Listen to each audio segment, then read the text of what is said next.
is Bloomberg Surveillance with Tom Keene and Paul Sweeney. Apple's still minting more money than God, right? Geopolitics front and center for global Wall Street. With Lisa Mateo on markets. Stocks are coming off of another record high. And Michael Barr with news. U.S. Secretary of State discussed the conflict in Gaza. The best in economics, finance, investment, and international relations. This is Bloomberg Surveillance on Bloomberg Radio.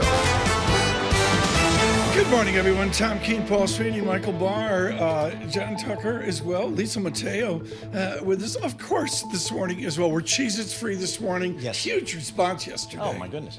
And there are no Cheez-Its left in the studio, Tom. With debt, almost to $30 billion as a transaction. Speaking of $30 billion, that's how many employees, $30 billion, that Wal-Mart has. They've just come out with earnings. Thanks for that side. Greatly appreciate it. Same-store sales, not Home Depot-ish. Same-store sales actually pretty good, but, Paul, the stock's trading lower, $2.68 down to a 66 level, just as you see these numbers. Yeah, exactly. So, I mean, Walmart boosts fiscal year adjusted EPS view to $2.35 to $2.43. The problem there is the street was at $2.45 here, so a little bit light there. And again, it's a question of the consumer, Tom. Walmart is such a great barometer of what's happening with the U.S. consumer, and that's kind of how a lot of folks look at these Walmart numbers quarter to quarter. Okay, for the global Wall Street, Robert Teeter's taking notes right now. Gross margin up 43 basis points. All you got to know is that's a good number, but there's some issues down the income statement, and you get rich. Where are we on a percentage basis here? Stock's up 1% here, pre-market trading, so yeah, it's okay. You know, it was 68, 66. Now we're up $1.50 to 70. We'll have to see where we go on that. Is the CEO of Walmart commuting from 1,000 miles away? No, I thought you had to kind of be your headquarters, but apparently not. You can be anywhere you want, even if you're a CEO. One of the offspring taught me how to do measured distance. Yeah. On Google Maps. Okay. 1,000 miles from here out I-80. Have you ever driven I-80? Oh, sure. I-80, so it's if you're not American, if you haven't driven I-80 all the way out. And the answer is, good morning, Mitchellville, Iowa, just east of Des Moines. Okay. 1,000 miles. Okay. From New York City. Let's go. I mean, road tripping. We do a little remote broadcast. Remote broadcast, and we're 1,000 miles away from headquarters. Look at Walmart up 3%. So up 3%, I guess the street was, I guess, we're looking for maybe some weaker numbers. So not bad. Well, we'll get to that. We'll get to an earnings season. Gino Martin Adams, I believe, on the date calendar here today, and that'll be a good thing. Let's get right to it. Robert Teeter awaits. Futures up to the VIX. 16.55. Wow. From the Interactive Broker Studios, our Bloomberg Business Flash, Lisa Mateo. You got it in futures. Right now pointing to a positive open on Wall Street after the S&P 500 extended its winning streak to a fifth day, and that was thanks to a mild CPI print. So right now, NASDAQ futures, little change, but up about 6 points. Dow futures up 75 points. S&P futures up nearly 2 points. Some positive Asian data also helping. Japan's economy grew faster than expected in the second quarter. China's retail sales also beat. Taking a look overseas, we have the Nikkei up about 0.7%. Over to Japanese yen, that's at 147.22 against the dollar. To earnings we go. You talked about it. Walmart boosts its full-year adjusted EPS view to $2.35 to $2.43, and the street was for $2.45. So checking in with Walmart, still on the rise, up about 5% right now. Tapestry, you know them, the owner of brands like Coach and Kate Spade. I know them, yes. Up 8%.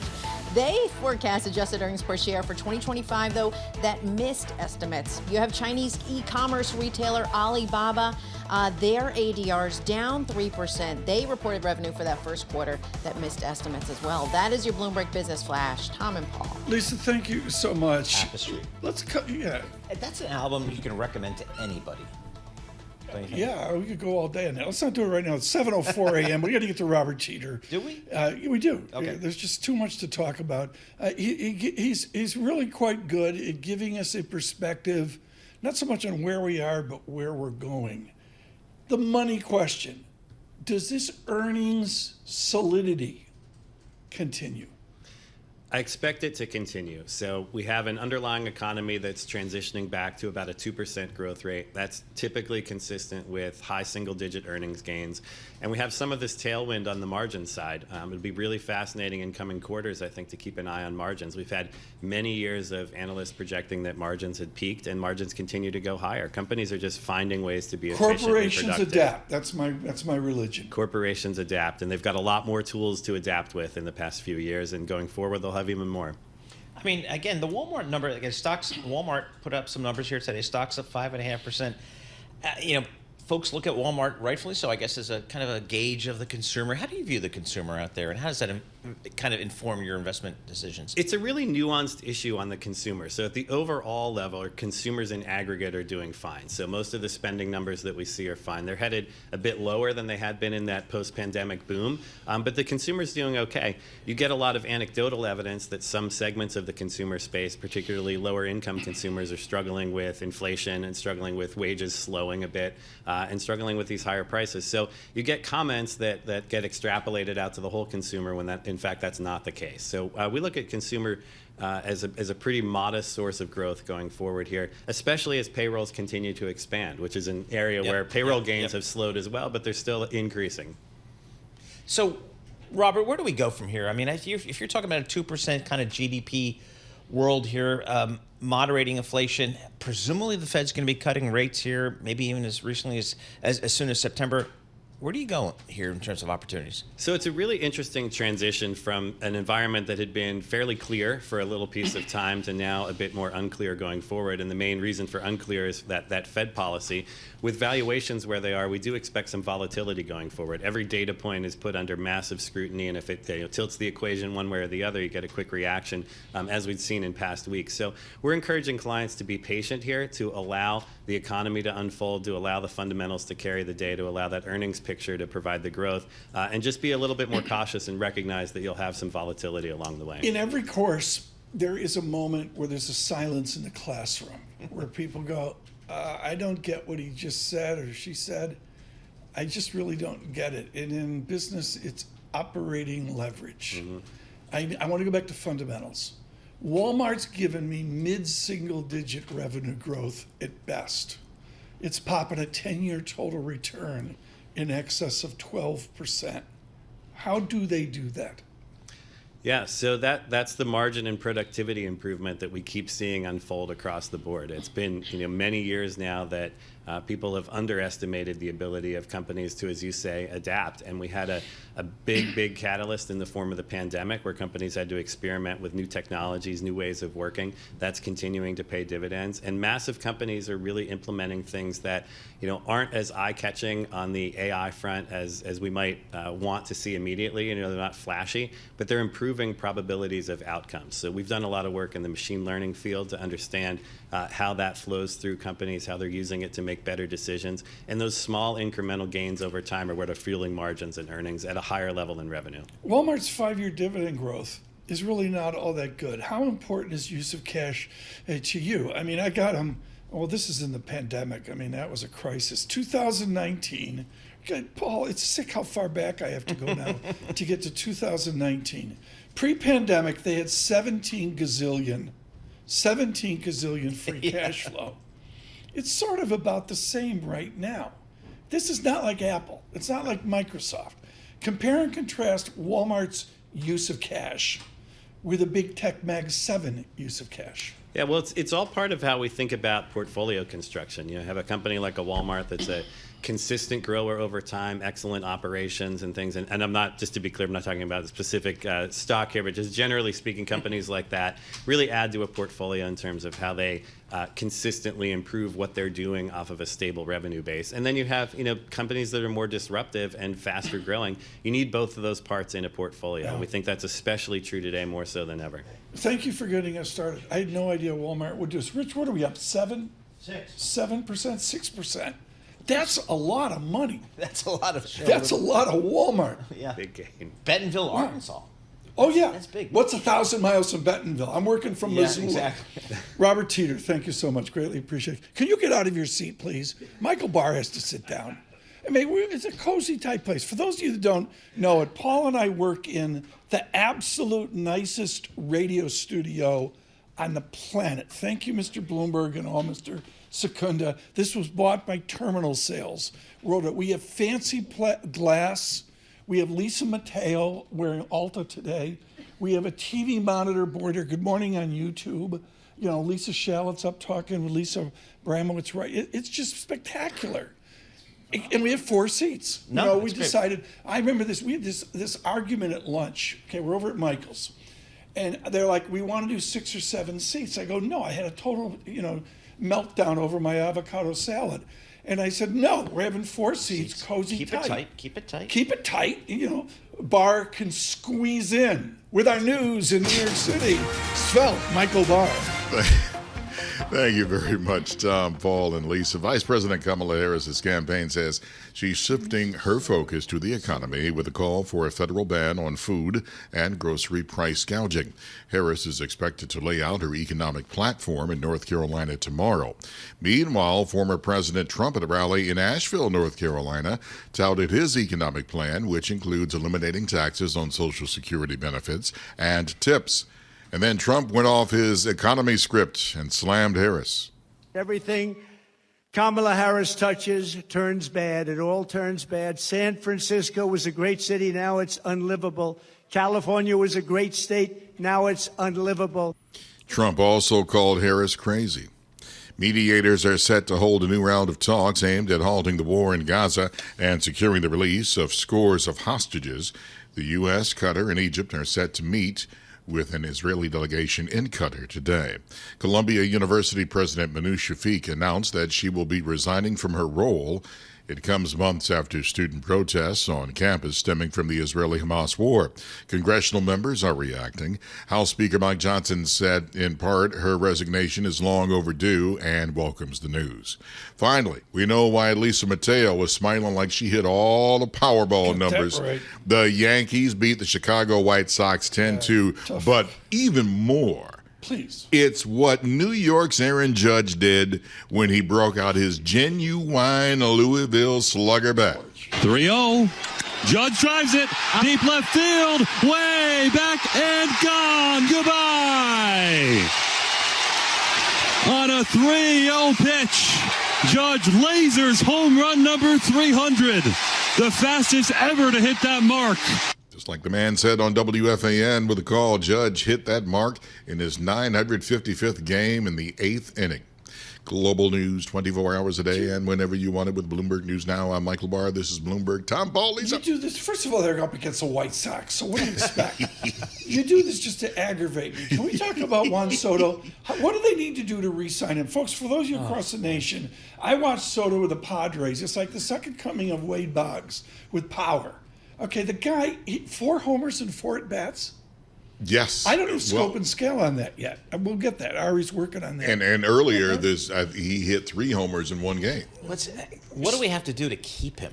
Call Steve Cohen up and say, we'll interview. No. We're going to we'll do interview something here. I don't know what we're going to do. Dean Mackey. Soto, the New York Mets, come on. I mean, it has to happen. Well, see, you guys have the pull. So you all 3 of you guys could just call up the phone and say, listen, Steve, we need to keep Soto. That's all you need to say. All right, Rich, Ariel, make it happen. Why can't? Let's give him a table at Rayo's. Soto. I mean, get him a table at Rayo's every night. That'd be enough, right? That's pretty good. Exactly. Folks, I can't. 4 homers and 4 at bats. Yeah. I'm sorry, that's bigger than Aaron Judge. He'll never get to 512 homers. Just so you know. I knew you were going to say. Ted Williams' memory, he'll never get there, I swear. Futures up 5. Walmart on a tear. Retail sales at 8:30. Bloomberg Surveillance.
markets, headlines, and breaking news 24 hours a day on Bloomberg Radio, Bloomberg Television, and the Bloomberg Business app. This is a Bloomberg Business Flash. From the Bloomberg Interactive Broker Studio, I'm Lisa Mateo. Futures advancing. Traders look to more economic data that could reinforce the case for the Fed to start cutting interest rates next month. 8:30 a.m. Wall Street time, we'll get a read on July retail sales, initial jobless claims for last week. We'll also get reports on industrial production, manufacturing, and import prices. So ahead of all that, we have NASDAQ futures up about 0.1%, 31 points. Dow futures up 0.2%, 94 points. S&P futures up 0.1%, or 6 points. We have the 2-year yield at 3.95%. That's little changed. And the yield on the 10-year, 3.84%. And that is little changed.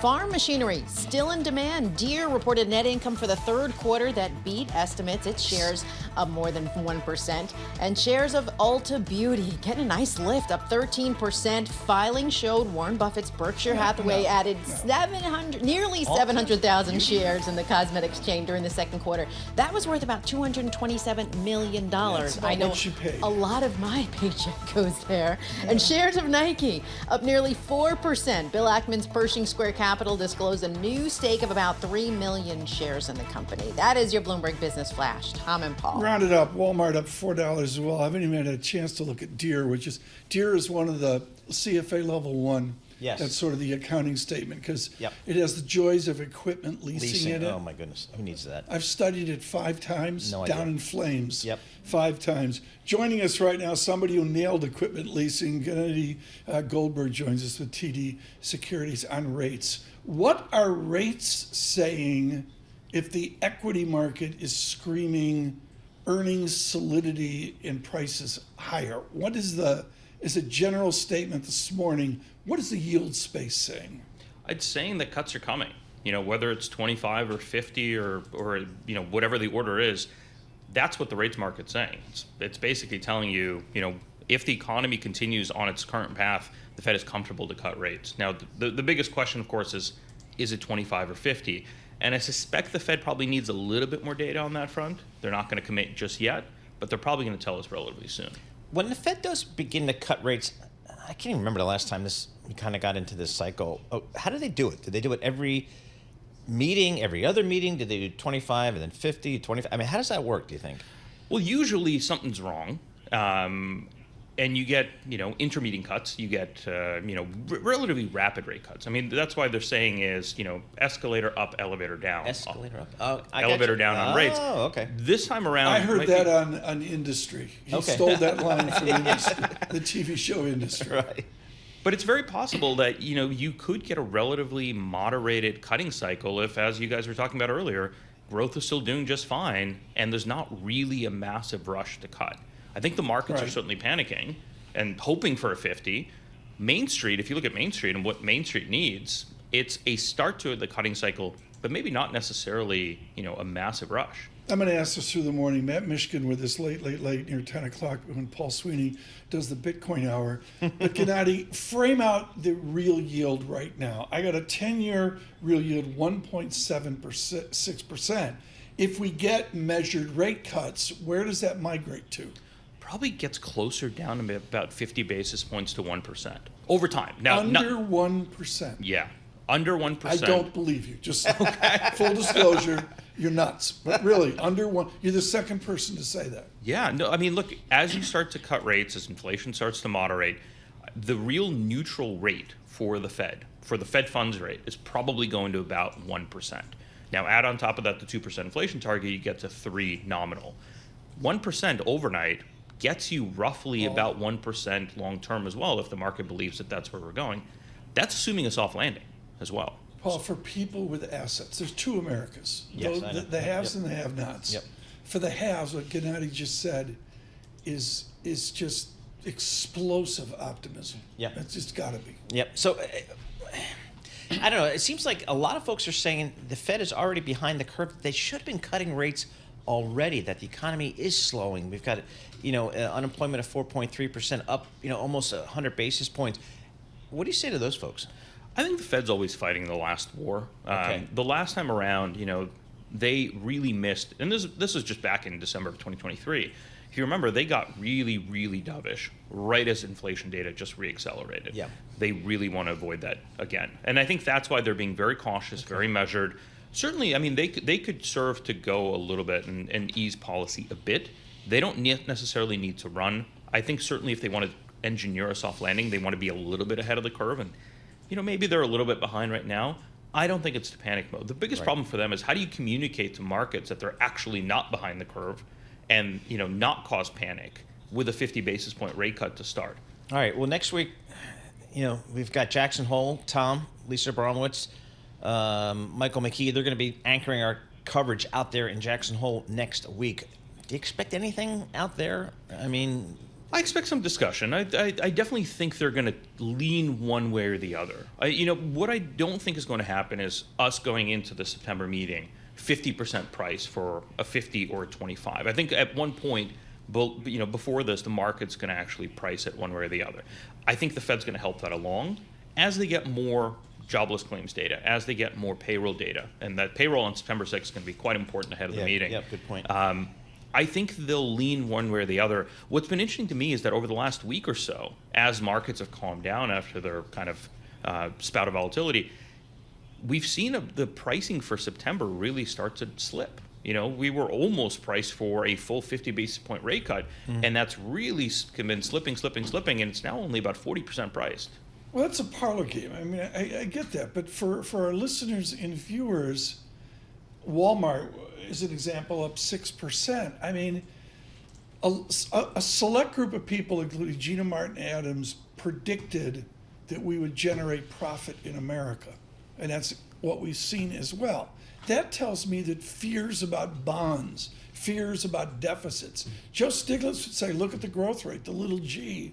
And it's really not all that bad, even with a very difficult debt and deficit. Yeah, absolutely. In the short term, things are okay. It's once you look past next year and the year after that, that's when things get a little funny, right? We're talking 6 or 7% of GDP deficits. As far as the eye can see, oh, I thought that's you were talking not about sustainable. Juan Soto with the Red Sox. But it's really not sustainable. That's where the worries are going to start to come in. And bond investors are finicky. They don't like to look at just now. They like to look at 10 years, 30 years out. They need to know stability is going to be there for a long time. For retail, where's the most efficacious maturity or duration right now? I think the 5-year, to be quite honest. In the belly. I think in the belly of the curve, that's where we've seen a lot of buying. That's why the curve is steepened. If you look at something like the 5-year, 30-year curve, that's steepened quite sharply to 10s as well. There is an argument to be made that given all the pricing for Fed rate cuts, the front end may be a little bit overdone. So if I'm on a New Jersey beach and I'm in my Vespa and I'm having an overpriced latte and I got to decide what to do with my 2-year or my 18-month space, you're saying extend out to a 5-year CD? I would extend out to 5-year treasuries. Those are a good lock at these levels. If you can do 5-year real rates, that's fantastic as well. As much as we've talked about, yes, you think that 1% is too low. I think they've got more room to decline. I think we've seen probably the highs in real rates for this cycle. This is brilliant, Gennady. Thank you so much. Well timed, to say the least. Where we are, VIX 16.31. Does the bond market is the MOVE index? Yes. Right. Okay. That's what they tell me. Lisa Bromwich tells me to look at that. I don't know. She's good on that. Yeah. I'm looking at John Deere here. Yeah. If I can get it up. Deere jumps after top tractor maker keeps profit outlook. There you go. It's the farmer. It's a U.S. farmer there, Tom. And the farmer's been under some pressure. Commodity prices have been coming down, and they've had such a strong 3, 4, 5 years, the U.S. farmer. And a lot of analysts have said that's kind of max farming here. We're about to go to a cyclical downturn. But Deere kind of holding in there. I don't get it. Small ag and turf net sales, that's lawnmowers, I think, down 20%.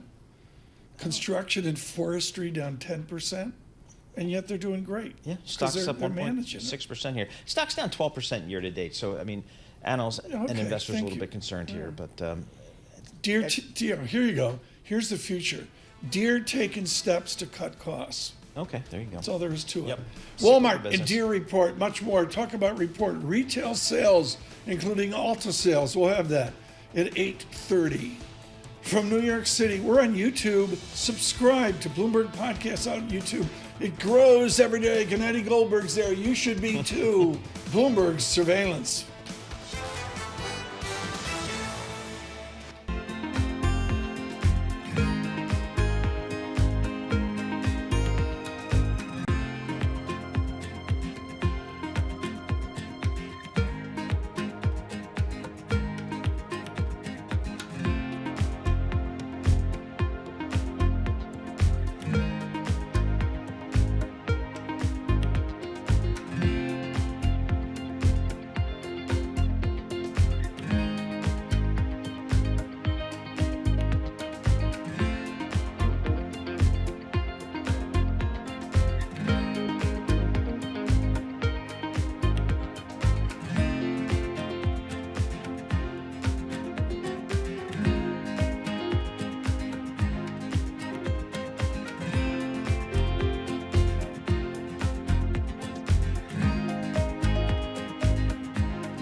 Markets, headlines, and breaking news 24 hours a day on Bloomberg Radio, Bloomberg Television, and the Bloomberg Business app. This is a Bloomberg Business Flash.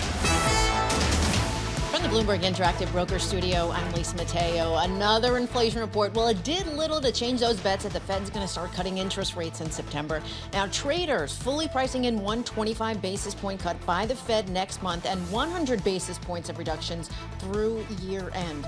NASDAQ futures up 0.2%, 53 points. We have Dow futures, same, up 0.2%, 117 points. S&P futures up about 12 points. We have the 2-year yield at 3.96%. That's little change. The yield on the 10-year 3.84%, and that is little change. We'll check in with commodities, starting with spot gold higher, $2,460 an ounce. Brent crude $80 a barrel. WTI crude $77 a barrel. Checking in with shares of Walmart again. They are up about 6% right now. Raised sales guidance for the full year expects to pull in those shoppers looking for bargains. That also includes wealthier shoppers as well. Shares of Cisco Systems up 5%. It posted bigger than expected quarterly profit, and that was thanks to steady customer demand. But Cisco still planning a new round of layoffs. And after years of pressure from regulators, Apple opening up its iPhone payment chip to third parties. They will charge a fee. Now that move, it's going to allow banks, other services to compete with the Apple Pay platform. Apple shares up about 0.2%. That is your Bloomberg Business Flash. Tom and Paul. Fractionally, futures lift right now. S&P futures up 0.2%. The VIX 16.28 quiescent. We've moved on from yesterday's drama. Thank you for the international response to our coverage of the Mars transaction with Kellogg's over their snack foods. We wanted to go out across Wall Street to the eat side, not the sell side or the buy side, but people that actually try the product. Joining us now with her full team coverage of Cheez-Its, Amanda Lynam for Blackrock as well. So jalapeno's the way to go. Jalapeno Cheez-Its, Tom. I didn't know that was a thing. You won't regret it. Okay. You won't You regret won't it. get it? Yeah. Now, should I go with the duos where that I split it between a jalapeno and the traditional I don't have a cheese strong Cheez-Its? view on that, but you do have to try the jalapeno. Okay, we will Cheez-It, try yeah. that at our house. Not for me, but jalapenos is very big. I swear, folks, this is our final discussion of Cheez-Its, other than congratulations to the Mars people, the Mars family, $29 billion transaction, $6 billion of debt. Good luck with that. On the bond market, is it showing a new message off the equity panic of 8 days ago? Is there a new tone to your fixed income space at Blackrock? So actually, and good morning, thank you for having me. The credit market's resilience was probably the big takeaway over the volatility of the past 2 weeks. You saw markets, the volatility index, the VVIX, certain parts of global equity markets set new post-financial crisis records or even pre-financial crisis records. Actually, credit spreads didn't even come close to their median or the average over the post-financial crisis period. So I would say the takeaway is that credit held in better than other asset classes, all things considered. And actually, we saw better buying on the little bit of widening that we did have. And we've, at this point, retraced, depending on the asset class and the rating, around 50 to 75% of the widening that we saw. I think there's a lot of kind of focus on the resilience of credit spreads and kind of why this is happening. Obviously, lots of well-telegraphed reasons for that in terms of sector shifts and the composition of the index rating shifts. But one of the points I think that's actually not discussed enough is that just companies are staying private for longer in this new cycle. And by the time they actually issue into the public markets, they're larger and more diversified. And so that's why credit, we believe, is holding in better. How much credit risk do you want to take? I mean, I considered it 2-year Treasury, where I'm happy to hang out at 4% here. Yeah. How much credit risk do I want to take? We like taking credit risk. I think one of the actual interesting things, and you can see this on the Bloomberg intelligence data actually on the terminal, margins for high yield credit have been improving over the past few quarters, which is a bit of a counterintuitive result. What does that mean? What is margins for high yield credit? So margins for your high yield index, you have the LF98 high yield index, LUAC IG index. Actually, in aggregate, the margins for the high yield universe have actually been improving. So in this kind of era of focusing on a higher cost of capital, a slowdown in the economy, you would not expect EBITDA margins. How many basis points, how many percentage points do you pick up on a high yield Amanda Lynam piece versus full faith and credit or some AAA Microsoft debt? So the spread, the actual spread on the high yield index is around 338 basis points 3.38 over treasuries. Yes. Yes. 3.38%. But actually, when high yield investors are deploying, they're focusing more on the dollar price and the yield. The yield on the high yield index is around 7.55%. So that's a meaningful cushion in terms of when you're actually deploying capital in this credit market, that you're able to earn a pretty attractive all-in yield. In IG, for comparison, that's around 5%. We've seen significant demand for IG at 5.5% yield, so we're slightly below that given the rate move. But in general, I think so long as you expect trend or ideally above trend growth, and we're actually there, we're at above trend now, that's actually a pretty supportive outcome for credit. See how she spoke English there? It was great. For these credit people, we got her off the jargon. I don't trust them. I understand that, I think. Tom, I think if you're a salesman on Wall Street, a credit salesman, and you got a new issue, is the first company you call Blackrock? Yeah, it used to be Fidelity, but Larry's been working, so he's called Blackrock. So you call Blackrock. I mean, what's your interest in new issues? When Wall Street calls you with a new issue, what are the things you look at? So in general, new issues have been an attractive way to deploy capital because they often come at a discount to the existing debt. We call that a concession. Sometimes those concessions are large. More recently, they've been quite modest, but still, it's an attractive way to deploy capital. The really interesting thing, and we're actually writing about this this week, is that supply in the IG market has outpaced the monthly average every month so far this year, despite the higher rate environment, right? In high yield, it's outpaced most months. So what that tells you is that corporates are not being sidelined by high rates. They're moving forward with what they need to do. The other interesting point, strategic M&A acquisition activity is actually tracking well above the 2022 and 2023 pace, and it's actually only 6% below the 10-year average. So there too, like the news that we've seen recently, corporates are moving forward with strategic plans despite the higher rate environment. But I think the one point on supply that I would make, it does feel like this is a bit of a pull forward towards late in the year. We're running well above what would typically be implied for the summer. So I would expect a slowdown, but we haven't seen it yet. Okay, fine. But to get to the real world where Mars as a private company takes out jalapeno Cheez-Its, I get that. I mean, forget, Mars has their own way. How do people finance those large transactions? The big money's out there, right? Yes. So it depends. In aggregate, we've seen cash-only deals represent 52% of the year-to-date volume, which is actually slightly above the longer-term trend.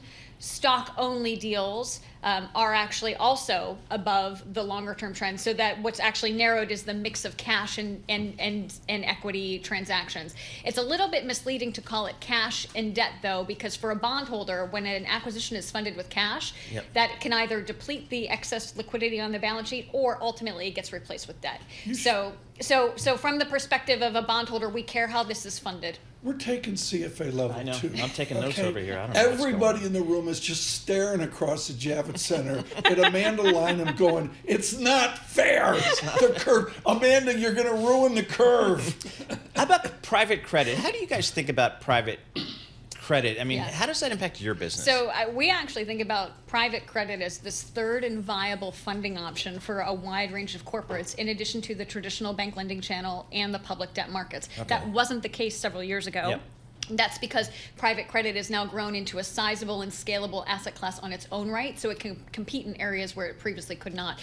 We think that kind of ability to coexist peacefully with the public debt markets is here to stay. We expect the mix shift between the two markets to ebb and flow over time, depending on market conditions. Probably the most notable thing that I've seen is that companies with demonstrated access to the public markets, either high yield or loan, are actually choosing in some instances to refi in the private market. So like a Mars, as Tom was just talking about the Mars transaction, they're going to finance this, they said, with cash on hand and then with new borrowing. So presumably they're going to go to, I think it's JP Morgan and Citi are their bankers on this transaction.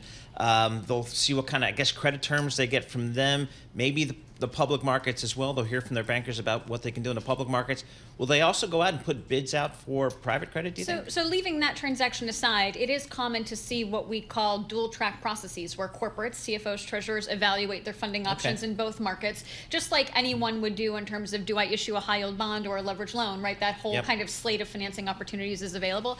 Similar, Tom, to your point on the M&A funding mix, that's a decision that corporates make depending on what is the balance sheet capacity that they have have to add debt at the ratings where they're comfortable, where is their stock price. In aggregate, I would say that funding mix for M&A is tracking in a fairly kind of benign way for bondholders, meaning not skewed super strongly to debt, but it does matter a lot under the surface depending on the sector. And as you can imagine, there are certain kind of cash-rich sectors like tech and pharma that are leaning more heavily on cash and debt. What will Mag 7 do? I find it, from a Zvi Bodhi at Boston University's standpoint, almost immoral that they haven't popped out to 10 or 12% debt. Well, in general, in the credit market, as you know, that's a much smaller section of the credit market relative to equities. Net leverage is still really low for that sector in aggregate. So I think it's reasonable to assume that when they're adding debt, they're just moving closer to their leverage target as they build that up over time. Amanda, thank you so much. Amanda Lynam with us at Blackrock, just a clinic there. This is what I love about surveillance, folks. When we invented the show years ago, get two people back to back with some nuanced differences. Gennady Goldberg, TD Securities, and Amanda Lynam with us from Blackrock as well. She lifts the market. That's what fixed income people do. They lift the equity market. Futures up 13, the VIX 16.25. With our news in New York City, Michael Barr. Thank you very much, Tom, Paul, Lisa. The Biden administration will talk more later today on its plan to lower prescription drug prices. The talk will unveil more on Medicare negotiations for the price of 10 prescription drugs. Editor-at-large of Public Health for KFF, Dr. Celine Gounder. KFF polling has consistently shown that giving Medicare the power to negotiate drug prices is popular with a majority of both Democrats and Republicans. And a large majority of people also think that this authority should be extended to private insurance companies beyond just Medicare. Dr. Gounder spoke to CBS. Columbia University President Manu Shafiq has resigned after a brief, tumultuous tenure. The school was hit this year by student protests from the war in Gaza. Bloomberg Government's Jack Fitzpatrick. Yeah, it was interesting timing because this issue of the campus protests has quieted down, understandably, over the summer. But it's still something that is a prominent issue, especially for the Republicans who have pushed on this. Bloomberg's Jack Fitzpatrick. House Speaker Mike Johnson said in part her resignation is long overdue and welcomes the news. Finally, a loving shout out to a great actor, multiple award-winning actor, Jenna Rollins has died after a years-long battle with Alzheimer's disease. She rose to fame in movies like A Woman Under the Influence. Tell me what you want me to be, how you want me to be. I can be that. I can be anything. You tell me, Nikki. Rollins was also in Gloria and The Notebook, all collaborations with her late husband, director John Cassavetes. Rollins received an honorary Academy Award in 2015 and was twice nominated for an Oscar. Jenna Rollins was 94. Global news 24 hours a day and whenever you want it with Bloomberg News Now. I'm Michael Barr. This is Bloomberg. Tom, Paul, Lisa. Into the weekend, we need to move to something healthier than Cheez-Its. I got blood. It was like when I got home yesterday, it was difficult. Okay. So we got to move on from Cheez-Its. Let's go to something healthier. How about hot dogs? Oh, perfect. Scarlet Fu briefing me on this. Mamaroneck, New York. Yep. It's very cool. 105 years old. Really? Walter's Hot Dogs. Wow. The Warrington family. Same location. Same hot dogs. They split them. Special sauce. I don't know. Scarlet Fu's encyclopedic. Yep. Eric Weiner of Bloomberg News is our expert on this. And it's just the coolest thing. A family getting it done for 105 years. Amazing. I mean, the single, which is our world-famous hot dog on a bun, $3.20. I know. It's on the edge of Costco. I mean, that's a deal. That's a deal. I mean, Well, wait, and then you split the hot dog? No, you slice it. It's a split hot dog. sorry. Yeah, you know, it's I'm like, sorry. you can get the double. That's two singles on one bun, $5.75. Nice. And what to me is cool is how many kids have they employed Yes. over 105 years? Yeah, exactly. I worked once at a hot dog stand. About an hour after they said, Mr. Keene, thank you, that's fine. You can go, the paycheck, we'll send it out. Oh, the chili dog. That looks good. $4.85. It is. Oh, I'm getting too hungry now. Walter's Hot Dogs from Marinette. Congratulations, an American institution. This is Bloomberg Surveillance.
markets, headlines, and breaking news 24 hours a day on Bloomberg Radio, Bloomberg Television, and the Bloomberg Business app. This is a Bloomberg Business Flash. From the Bloomberg Interactive Broker Studio, I'm Lisa Mateo. Futures advancing after figures out yesterday showed U.S. year-on-year core consumer prices in July rose at the slowest pace since 2021. Right now, we have NASDAQ futures up 0.3%, 57 points. Dow futures up 0.3%, 128 points. S&P futures up about 13 points. We have the two-year yield at 3.95%, little change. The yield on the 10-year 3.84%. And that is little changed. We have spot gold higher, $2,462 an ounce. Brent crude, $80 a barrel. WTI crude, $77 a barrel. Shares of Boeing up about 0.5%. Some good news for the company. Israel's El Al Airlines. It's placed an order for about 20 of the company's 737 MAX jets with an option for 11 more. Now, that deal should be worth between $1.5 and $2.5 billion. Shares of Alaska Air, they're lower, down 2%. Its flight attendants rejected a labor contract.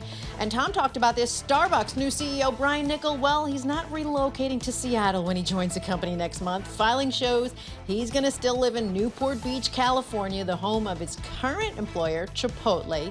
He did, though, agree to travel as needed to do the job. That is your Bloomberg Business Flash, Tom and Paul. I'm sure. I can see Dr. El-Arian at the Starbucks. Can you see Mohammed El-Arian in line at the Starbucks in Newport Beach? Sure. You know. Yeah, think he gets like a scone? I don't know if he's a scone guy, babe. He's probably black coffee like me. Boy, Manhattan Beach, how good is that? Yeah. That's a whole PIMCO thing. I'm not buying it. The egg white bites. There you go. So, egg white bites? Jeez. Starbucks egg white bites. I get it every time. Folks, I learn stuff every day on this show. Poor Mr. Mateo. The entertainment sucks. How did the entertainment bigwigs deal with looking at the Mars Kellogg's transaction? They did the thing, I'm sure, over 4 phone calls. A lot of bankers weren't involved, I believe. It was done quickly and all that. But, what are they waiting for? I just don't get it. No, I think there's some regulatory issues here because you can't put a lot of these networks together from a regulatory perspective. But, the FCC needs to kind of get with it. Yeah. Now, a look at the front pages. What's making news around the world? Your daily roundup of today's headlines from major publications. Daily look at the front pages. A Lisa Mateo Hour brought to you by Ulta and Interactive Brokers. Their portfolio analysts consolidate and analyze all your financial accounts on one powerful dashboard. You do it for free. Sign up for Portfolio Analyst at ibkr.com/free. PA. What do you have? All right, so we just talked about, Starbucks' new CEO not working in, Seattle. Google's ex-CEO, he's talking about the work from home. He's actually blaming it in the company's losing battle in the AI race. So he's saying, Eric Schmidt, he's also the former executive chairman, he said this during a talk at Stanford University. He was responding to a question about Google competing with OpenAI, and he said, Google deciding that work-life balance and going home early, working from home was more important than winning. So that was a shot right there. He also said startup work is important because people work like heck to get those startups going. That wasn't the correct quote there. Home. Yeah, you gave the PG version. I did give it before. Yeah. No, but you're right.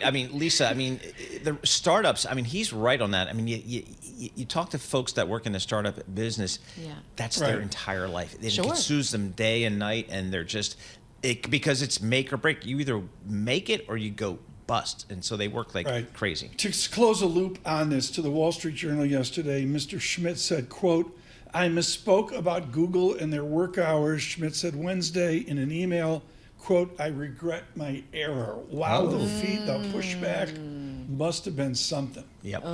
But he joins a long list of corporate leaders, including J.P. Morgan Chase CEO Jamie Dimon and Tesla CEO Elon Musk, who have complained about work-from-home policies, saying they make companies less efficient and less competitive. What he needs to do out Stanford, Palo Alto, go see Professor Booth. Yeah. Nicholas Booth has really led on this and actually studying the issue. And a lot of tycoons like Eric Schmidt will say, I really don't care or I don't believe. But the answer is, at the minimum, it's a raging debate, Lisa. I see it in the streets of New York. I mean, I'm thunderstruck at Lexington and Park Avenue. I mean, I know there's a summer slowdown. I get it. Right. Sure, but it was It's bustling. more now with work from home. Next, what do you got? This new study shows Gen Z voters don't want social media restrictions. Shocker here. What does that mean? Gen Z voters, they don't, because there's all these talk about regulators trying to cut back and get some tough regulations on these social media apps to protect kids. But these kids, Gen Z, you know them, 12 to 27, they're saying they don't want the restrictions. There was a study out, more than 60% new voters oppose requiring kids under 16 to ask for their parents' permission to use social media. The reason why this is important, though, is because Gen Zers, more of them are getting closer to that voting age, so they're starting to have a say in this, and there's such a huge proponent of social media. I mean, most of the Gen Z is the most active people on social media. Isn't the biggest debate here on August 15th or whatever it is, this whole idea, a lot of schools now are saying leave your cell phone at the door? Yeah. To me, this is a lot bigger deal. Yeah, exactly. You know? I mean, I think that's a lot of schools in a lot of states, but actually not a lot of states. I think there's about 8 or 9 states that have had some legislation saying, you got to put your phone here in a secure place. Right. You're not taking it into the classroom. Right, like my we do daughter's that in our supposed to. house Yeah. for dinner. Yeah. Yes, we do that too. No we, cell we phones line at the up table. the phones. The Mateo household is strict. It is. Kennel She fee, runs a strict. vet bill, all of them. Mrs. Keene, my phone, all of them get lined up. Okay, good. And then we all dash for them. And afterwards. No, I don't want dessert. You go for the phone. No, but it's true. A lot of them, like even my daughter's school, you got to keep it in the backpack. But they is get that right? these notifications too. Like the kids turn on notifications for social media, so their phone's constantly dinging. When they get like some kind of post or someone responds to them. So it's that distraction. Okay, we've been talking about, grocery stores, a growing grocery bill. Well, grocery stores are now getting selective about their shelf space. We talked about them leaving more space for the store brands because people are switching to the store brands because they're cheaper. I've done that. See, you've done it. I've done it too. So you see the grocery aisle starting to change. Now these major food companies, they're fighting for the shelf space. That they once had that major part of it, and now they're fighting for it for the store brands who are getting, some more greater competition there. They're trying new things. They're trying new products. They're trying to work to ensure their packaging prices appeal to shoppers. But the thing is shoppers just want to spend less. Yesterday, I learned a new term that I had not heard before. Okay. It's called inner store. Jen Bartashes, who covers supermarkets, grocery stores for Bloomberg Intelligence, she just threw out this term, inner store. And I'm like, what's inner store? Yeah. That's the stuff that's like in the core of the supermarket, and that's like the basics, soups and things like that. Okay. The outer rim of the store, the edges of the aisles, the ends of the aisles are the higher margin stuff. And where they tend to have maybe some promotions and things like that. Whereas the basics, the stuff you just have to get every time that you don't need to promote, you don't need to do anything, that's in there. I don't get it. I'm in the camp that everybody's buying the same 37 products. Try to get a quart or a half gallon of 1% milk. Good luck with that. All sold out. Butter, gone. Everybody wants the same. It's an Irish butter. It's Guinness. There you go. Guinness of butter. Next. You got one more? Yes, your favorite topic, breakdancing in the Olympics. Oh, geez, you're killing me. So there's actually some controversy around it now because there's a breaker from Australia. Her name is Rachel Gunn, her AKA Ray Gunn. She's from Sydney. She's a Sydney University professor. She did this dance. It was called like the kangaroo dance. She did some other weird moves, but she scored 0 points. And the thing is a lot of people are making zero. Oh So a lot of people making fun of her. They went to the late night talk shows, but there's actually an online petition that's criticizing her. So now you have the Australian Olympic Committee getting in the middle and saying, hey, leave this one alone. Like she, we represent, we're behind her. They support her. All right. But the question is, will it come back to the Olympics? How do these things become Olympic sports? How does something get approved to be an Olympic sport? A lot of politics. I guess. I don't know. Did Rich Truman agree to say breakdancing? Yeah. I don't get how you have breakdancing, but you don't have like softball or baseball. Yes, good point. Could you imagine Lisa's hair in glam rock? Yes, Ooh. totally. Like Lisa's out on Long Island. Joan Jett's playing. Yep. It's Thursday night. She's got the 5-inch platform, the Kiss shoes on, the glam rock hair. We did boy bands yesterday. Oh, the emails were so kind. Joan.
This is Bloomberg Surveillance with Tom Keene and Paul Sweeney. Why are we upset if we're creating jobs? Inflation's still a thing out there for the everyday consumer. With Lisa Mateo on markets. The economic calendar jam-packed today. And Michael Barr with news. Tensions between the U.S. and China have heated up even more. The best in economics, finance, investment, and international relations. This is Bloomberg Surveillance on Bloomberg Radio.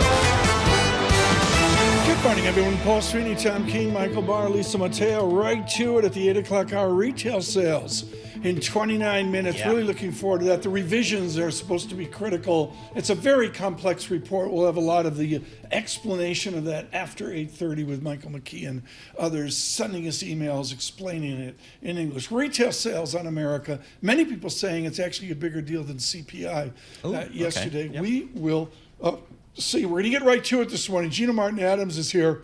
And Paul, we got to do that. With the VIX is 16.28. I remember Monday, I was home on sabbatical. Yep. And you're to blame. You're to blame for that whole You're talking debacle. to Gina on the bat phone. Yep. And she's saying, shut up, don't go to cash, just stay with it.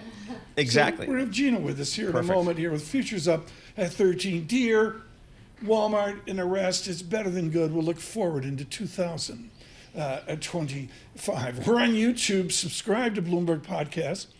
Android Auto, Apple CarPlay. Do you know that an Apple CarPlay, thank you, a gentleman out on Twitter had this. They tell you who the guest is before they come on. I know. It's right there on the screen. They know. Apple It's CarPlay unbelievable. knows it even before I know it. Yeah, it's I don't know how Apple they people do are. that. I don't know what's going on there. They're It's good. like high They tech. are very good. It's high technology from the Interactive Broker Studios. Our Bloomberg Business Flash, Lisa Mateo. Yes, and futures pointing to this positive open on Wall Street. The S&P 500 extended its winning streak to a fifth day. That was thanks to that mild CPI print. Right now, NASDAQ futures up 0.2%, 49 points. Dow futures up 0.3%, 134 points. S&P futures up about 12 points. We have the 2-year yield at 3.95%, little change. The yield on the 10-year 3.84%, and that is little change. Some positive Asian data also helping. Japan's economy grew faster than expected in the second quarter. China's retail sales also beat. So overseas, taking a look, we have the Nikkei up 0.7%. Over to currencies, we have the Japanese yen 147.23 against the dollar. To earnings we go. Walmart now up 6%, raised its sales guidance for the full year, also raised its targets for operating income and profits. Then we go to higher end retail. Tapestry, owner of brands like Coach and Kate Now we're Spade. talking. Yes. Quarterly profit beat estimates. The company also said, though, it's staying with its commitment to buying rival handbag and apparel retailer Capri Holdings. Their shares up about 5% right now. And farm machinery, yes, still in demand. Deere reported net income for the third quarter that beat estimates. Shares up more than 2%. That is your Bloomberg Business Flash. Tom and Paul. On a Thursday, into the Friday, into the weekend, when you're going to sit this weekend with a beverage of your choice in your hand and go, what do we do about our view into next year in the stock market? This is the most important conversation to get out 5 days. Gina Martin-Adams is with us. She has absolutely nailed the earnings and revenue solidity of American companies driving equities at Bloomberg Intelligence each and every day. Can you extend your earnings optimism into 2025? Depends on how far into 25 you want me to extend it. January into the first 5th. half. I do think we're going to have very solid earnings into the first half of 2025. And there's nothing that has come out of this earnings sort of reporting season to kind of deny that we are still in an uptrend, an improvement off of 2022, 2023 lows in the earnings cycle. The problem that we're running into right now, and this has really been the case for more than 2 years, is the earnings cycle is very independent of economic views. And this especially became very clear over the last week when you talked about last Monday. Coming into last Monday, the sentiment surrounding the economy was incredibly negative. You had not only economic data that disappointed right before that manic Monday, but you had a lot of yen movement related to what's happening at the Bank of Japan and the Fed, and that created an intense amount of volatility. But beneath all of that noise, you still had tremendous improvement in the earnings cycle emerging. I mean, coming into this earnings season, analysts were expecting 8% growth. Many people were saying, no way, can we get 8% growth because the economy is still so weak? But in reality, we're getting 13% growth. We're probably going to see 14%. by the end of the season. So very, very strong growth is emerging, and it's emerging in sectors that many analysts were incredibly bearish on, way too pessimistic on. So I do think that you have this tailwind of earnings that is very independent of the economic data, and you have to cut through that economic noise. Where's the earnings growth coming from? Is it from top line growth? Is it from margin improvement? Yeah. Where are we seeing it? It's a combination of both. Top line is still sort of stagnant. Right now we've got sales tracking about 5.7% growth. That's still a little better than expected, which was 4.6% growth. But it's about 5.7% growth. Margins are still beating expectations. In particular, net income margins are beating expectations across the board. And that's where a lot of the growth is coming from. Many people are very concerned about the consumer. Oh, is the consumer going to topple earnings? The truth of the matter is, within the S&P 500, the U.S. consumer is not the predominant driver of earnings. And that's so important to consider.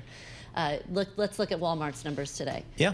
Walmart's doing fantastically. Walmart is one of the biggest consumer companies. Just because consumers are cutting back on some discretionary spending does not necessarily mean that S&P 500 earnings are at risk in totality. And this is just important to consider, is we oftentimes do far too much sort of mental attribution of economic data and what it means for earnings, and we create a lot of financial media does that? Yeah, I'm well, shocked. we as in the investor class as well. How about AI? It's been such a theme for this market for the past, almost couple of years here. Do we see it in the numbers anywhere in earnings for these companies? So it is showing up now as a little bit of a margin suppressant. And that's because companies are spending more than anticipated on AI. In particular, in the tech and communications space, we started to see a little bit of margin, I wouldn't say margin weakness, but margins that were no longer topping expectations emerge in the third quarter because companies are having to spend on this. We're still seeing very little net improvement in margins outside of the tech space related to AI. These companies still have to even get on the spending bandwagon for AI implementation. So we're still in the very early stages. But right now we're seeing companies have to spend a little bit more than they were anticipating because they're just jumping on board. On a sector or individual stock basis, do I want to be more diversified off belief or less diversified, more focused off belief? I think you need to be more diversified off belief because the belief is, as we're moving into 2025, we'll see more distribution of earnings growth. We've been in this incredibly concentrated earnings environment over the course of the last 6 quarters or so. That earnings growth is increasingly dispersing to other sectors, which suggests that you want to be slightly more diversified and less concentrated in your portfolio bets. Now, that's going to be tough for the investors to adopt too, because generally we've seen excessive positioning in just the biggest of the big cap, most profitable names, the names that have performed the best in terms of earnings. Well, and this is a lot of what's happened so far in this third quarter. We are seeing that dispersion start to emerge. Somebody will say Apple is under-owned institutionally. Does that mean some stock that Paul and I don't know the name of is over-owned? There's got to be something else. I think what's the over-owned? only reason that people are saying that is because the market cap share of Apple is so enormous. It's very owned, right? But are people betting on Apple to the degree that the S&P 500 is betting on Apple creates that statement of under ownership. What you find is incredible concentrations clearly in NVIDIA, but broadly these stocks make up so much of the S&P 500 that it's very difficult for any kind of benchmark portfolio manager to get too over-owned in any of them, but they are still concentrated in those stocks. I love asking you this question every time you come in. What's screening well for you and your team these days? Yeah. So we talk a lot about financials. Financials had a phenomenal earnings season. There's just an institutional bias against financials because of the fear of the commercial real estate meltdown. Yet the sector over positioned for a meltdown to emerge, and they've been sitting waiting for this meltdown to emerge. They're very well prepared for delinquencies rising. You know, blue button. The Detroit Lions blue button. One final question. There was all this gloom 8 days ago. I'm looking at the drawdown on Apple, and it's comedic. It's like half of 1%. Does Mag 7 just break through to new highs? We really like low volatility stocks at this point in time in particular. It's not necessarily Mag 7 alone, but it's low volatility, high profitability as a generalized theme. This is part of our MVP strategy. Here we go. Yeah, there you go. Stick with low vol and high profitability as an overall strategy because those stocks, the Mag 7, led so much of the gains in 2023, 2024, you've got to see greater distribution of earnings growth start to move toward greater distribution of price all return. I know, 18 months ago, you absolutely nailed it with your belief in earnings solidity and profit of American companies. Futures up 12, Dow futures up 137. Gina Martin Adams, thank you so much. The VIX, 2 cups of coffee ago, 2 cups of Sanka, was 19. Yep. And big news, look at that. below 20. Yep. 16.27. I don't know where we're heading by the end of the weekend. Back under 15. I can't believe I'm saying that. We'll have to see as well this morning. On that 4% 2-year yield, 3.95%. You heard Gennady Goldberg of TD, Toronto Dominion Bank, saying he likes the 5-year maturity for those looking for yield. That's his opinion, not mine. The 10-year yield, 3.84%. The real yield, 1.76%. Again, the VIX, 16.27. With our news in New York City, Michael Barr. Thank you very much, Tom, Paul, Lisa. President Joe Biden will return to the campaign trail to hype Vice President Kamala Harris for the White House. They will take the stage together today for the first time since Biden ended his re-election bid and endorsed Harris. They will tout prescription drug savings under the president's signature Inflation Reduction Act. It will unveil more on Medicare negotiations for the price of 10 prescription drugs. Editor-at-large of Public Health for KFF, Dr. Celine Gounder. For many seniors, being able to afford the out-of-pocket costs of medications can be a real financial burden. And the hope here is that by being able to negotiate directly with the drug companies to reduce the prices that Medicare has to pay for certain medications, those savings will also be passed down to Medicare beneficiaries and taxpayers as a whole. Dr. Celine Gounder spoke to CBS. Tomorrow, Vice President Harris's campaign says she is shifting her focus to the economy. At a stop in North Carolina, Harris will call for a federal ban on food and grocery price gouging. Meanwhile, Donald Trump is downplaying the significance of the economy as he shifts campaign strategy. Bloomberg's Ed Baxter has the story. Trump has traditionally had an advantage when it comes to the economy as an election issue, but campaigning in North Carolina talking about his aides, he said they wanted to do a speech on the economy. They say it's the most important subject. I'm not so sure it is.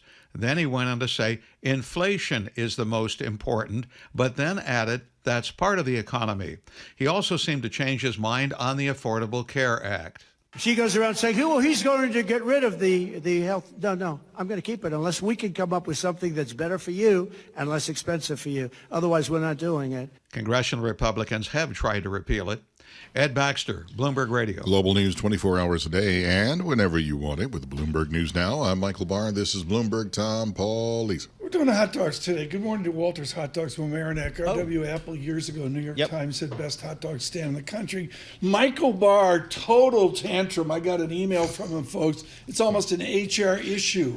Detroit's Coney dogs. Lafayette, Coney Island. Oh, my goodness gracious. You have to try it.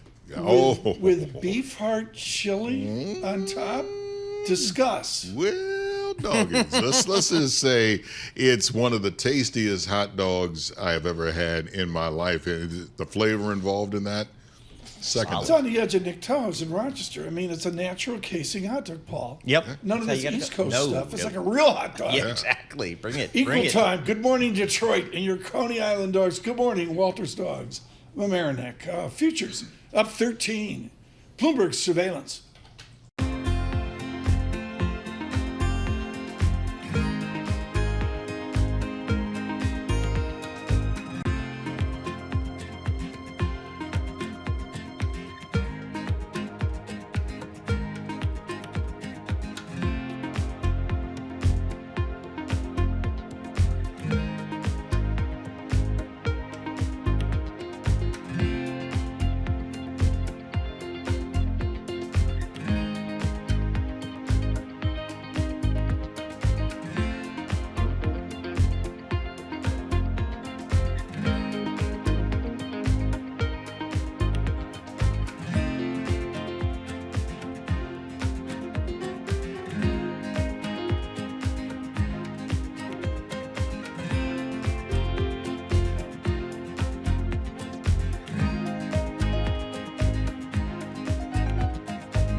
markets, headlines, and breaking news 24 hours a day on Bloomberg Radio, Bloomberg Television, and the Bloomberg Business app. This is a Bloomberg Business Flash.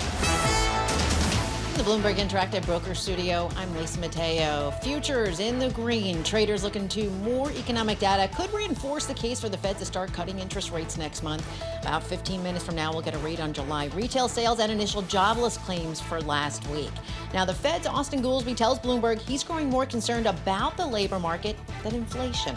Right now, NASDAQ futures up 0.2%, 49 points. Dow futures up 0.3%, 141 points. S&P futures up 0.2% or 13 points. We have the 2-year yield at 3.95%. That's little change. The yield on the 10-year 3.84%, and that is little changed. Shares of Ulta Beauty getting a nice lift, up about 11%. Warren Buffett's Berkshire Hathaway added about 700,000 shares in the company during the second quarter. And then Bill Ackman's Pershing Square Capital, well, they were busy too. They took a new stake of about 3 million shares in Nike. Shares of Nike up about 4%. And Chinese e-commerce retailer Alibaba, their ADRs down 4%. First quarter revenue weaker than expected. That is your Bloomberg Business Flash. Tom and Paul. Lisa Mateo, thanks so much. Surveillance correction right now, very important. I assume Joan Jett was a Mets fan. Wrong. Oh, man. Really? Time out. She's a massive Orioles fan. I didn't know that. Okay. That's why we played her. She's an Orioles fan. Okay. Good to have David Rubenstein in the other day. Michael Bloomberg is the principal, the founder of all that we do at Bloomberg, including what we do on Bloomberg Radio and YouTube, Apple CarPlay, Android Auto.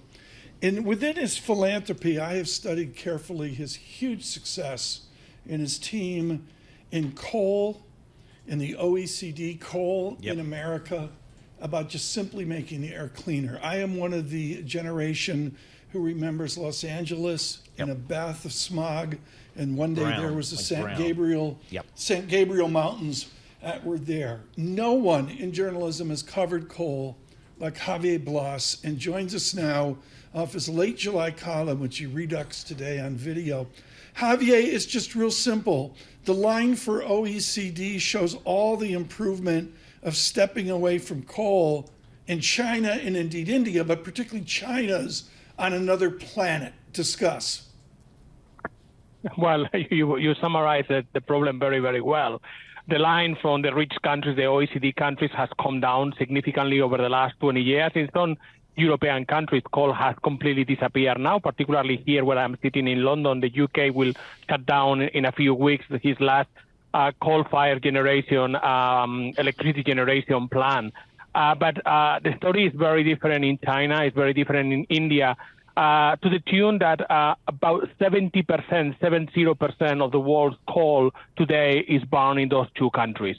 And it's signs of plateauing perhaps in China, but every data point shows that massive increase ahead for India. So we are going to still be with coal for many, many years around. Do they have coal, even with what Liz Economy and the others would say is the federal Chinese in Beijing? They want to get rid of coal. I get it.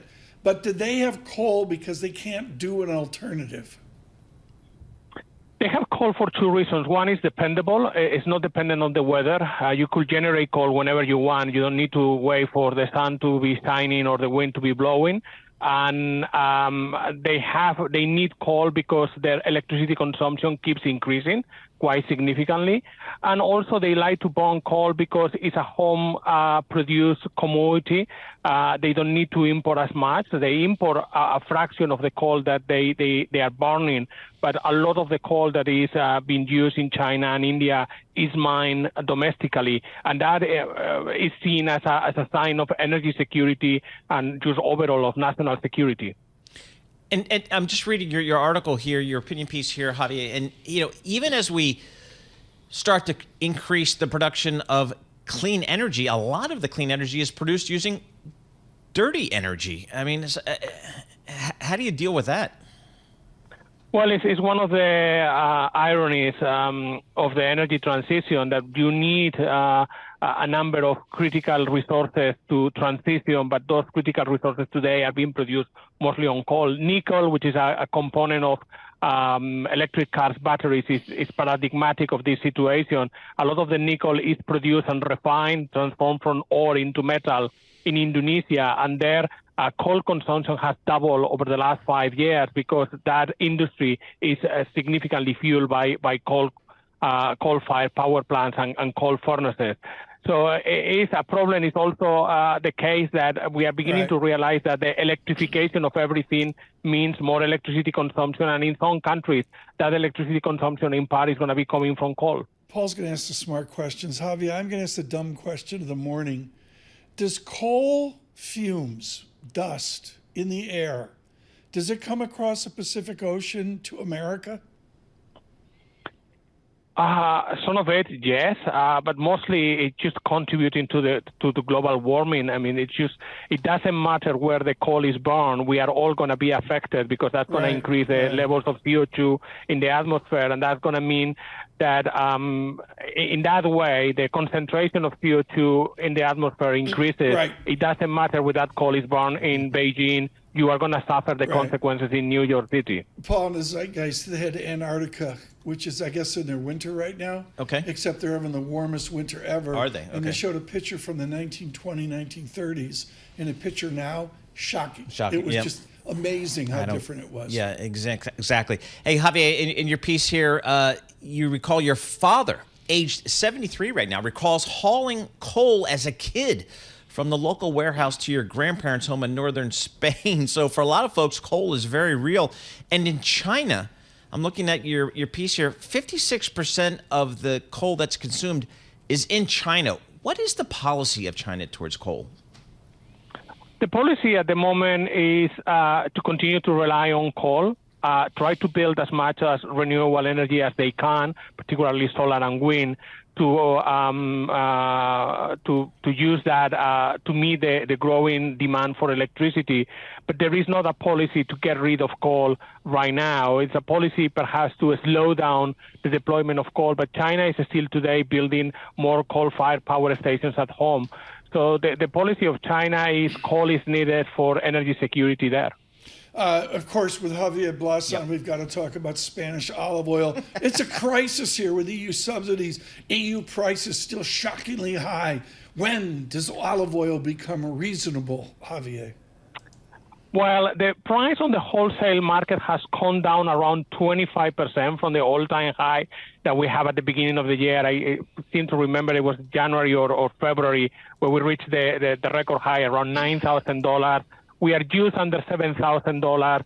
The crop in Spain, which will be harvest starting on late October, but particularly around December, January is when the big harvest of the olive is looking very good. It's not double the last previous 2 years, but it's up more than 50%. The rains have been good. So I'm starting to look, and I'm getting a bit antsy that the price of my supermarket has not yet dropped nearly as much as the wholesale market. So I'm keeping at that, and I give it a few weeks. I may start naming names, but so some supermarket in West London is going to get in trouble.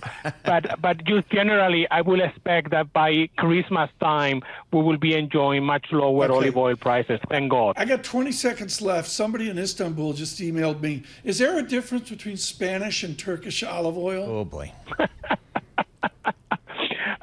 Both are excellent olive oils. I will have a soft spot for the Spanish one. Javier Blas, thank you so much. Surveillance olive oil reporter.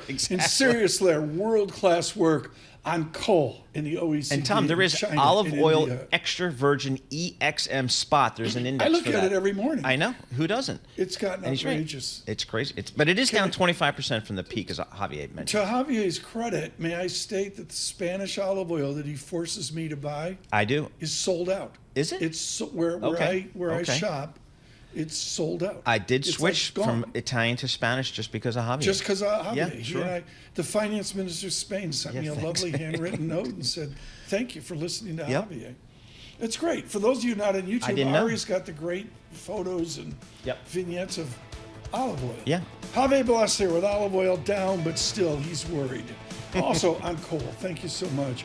What do we have? Retail sales in 4 minutes. A critical report. Futures up 14. Stay with us for economics from New York City, Bloomberg Surveillance.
Markets, headlines, and breaking news 24 hours a day on Bloomberg Radio, Bloomberg Television, and the Bloomberg Business app. This is a Bloomberg Business Flash.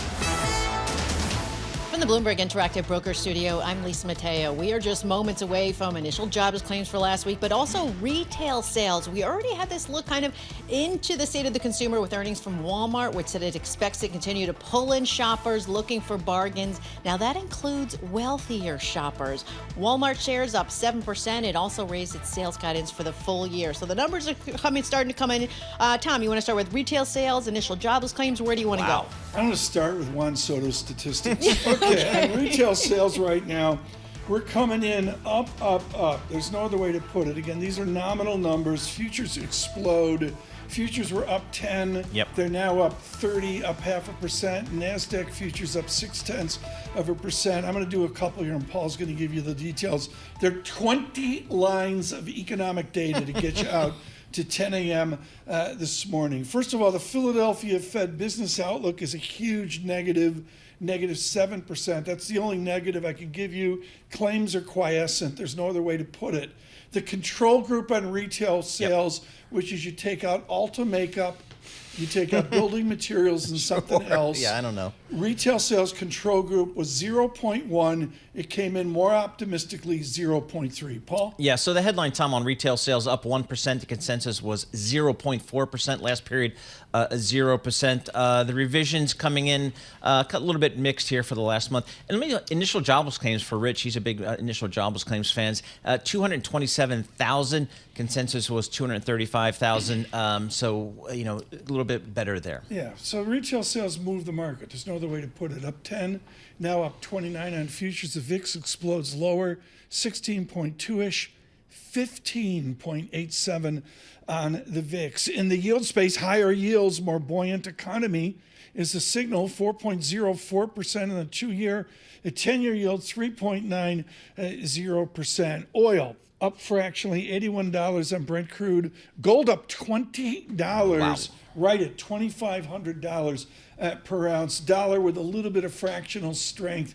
I won't give you the cross rates, not that important. Of course, with the economic indicators, these 20 lines of data we've got on the Bloomberg terminal through the morning, our foundation is Commonwealth. Thank you so much, Commonwealth. And the economic indicators, they are brought to you by Commonwealth, supporting more than 2,000 independent financial advisors with a 2-to-1 advisor to staff ratio, small firm attentiveness, big advisor impact. Go to commonwealth.com to learn about their consultative support and technology.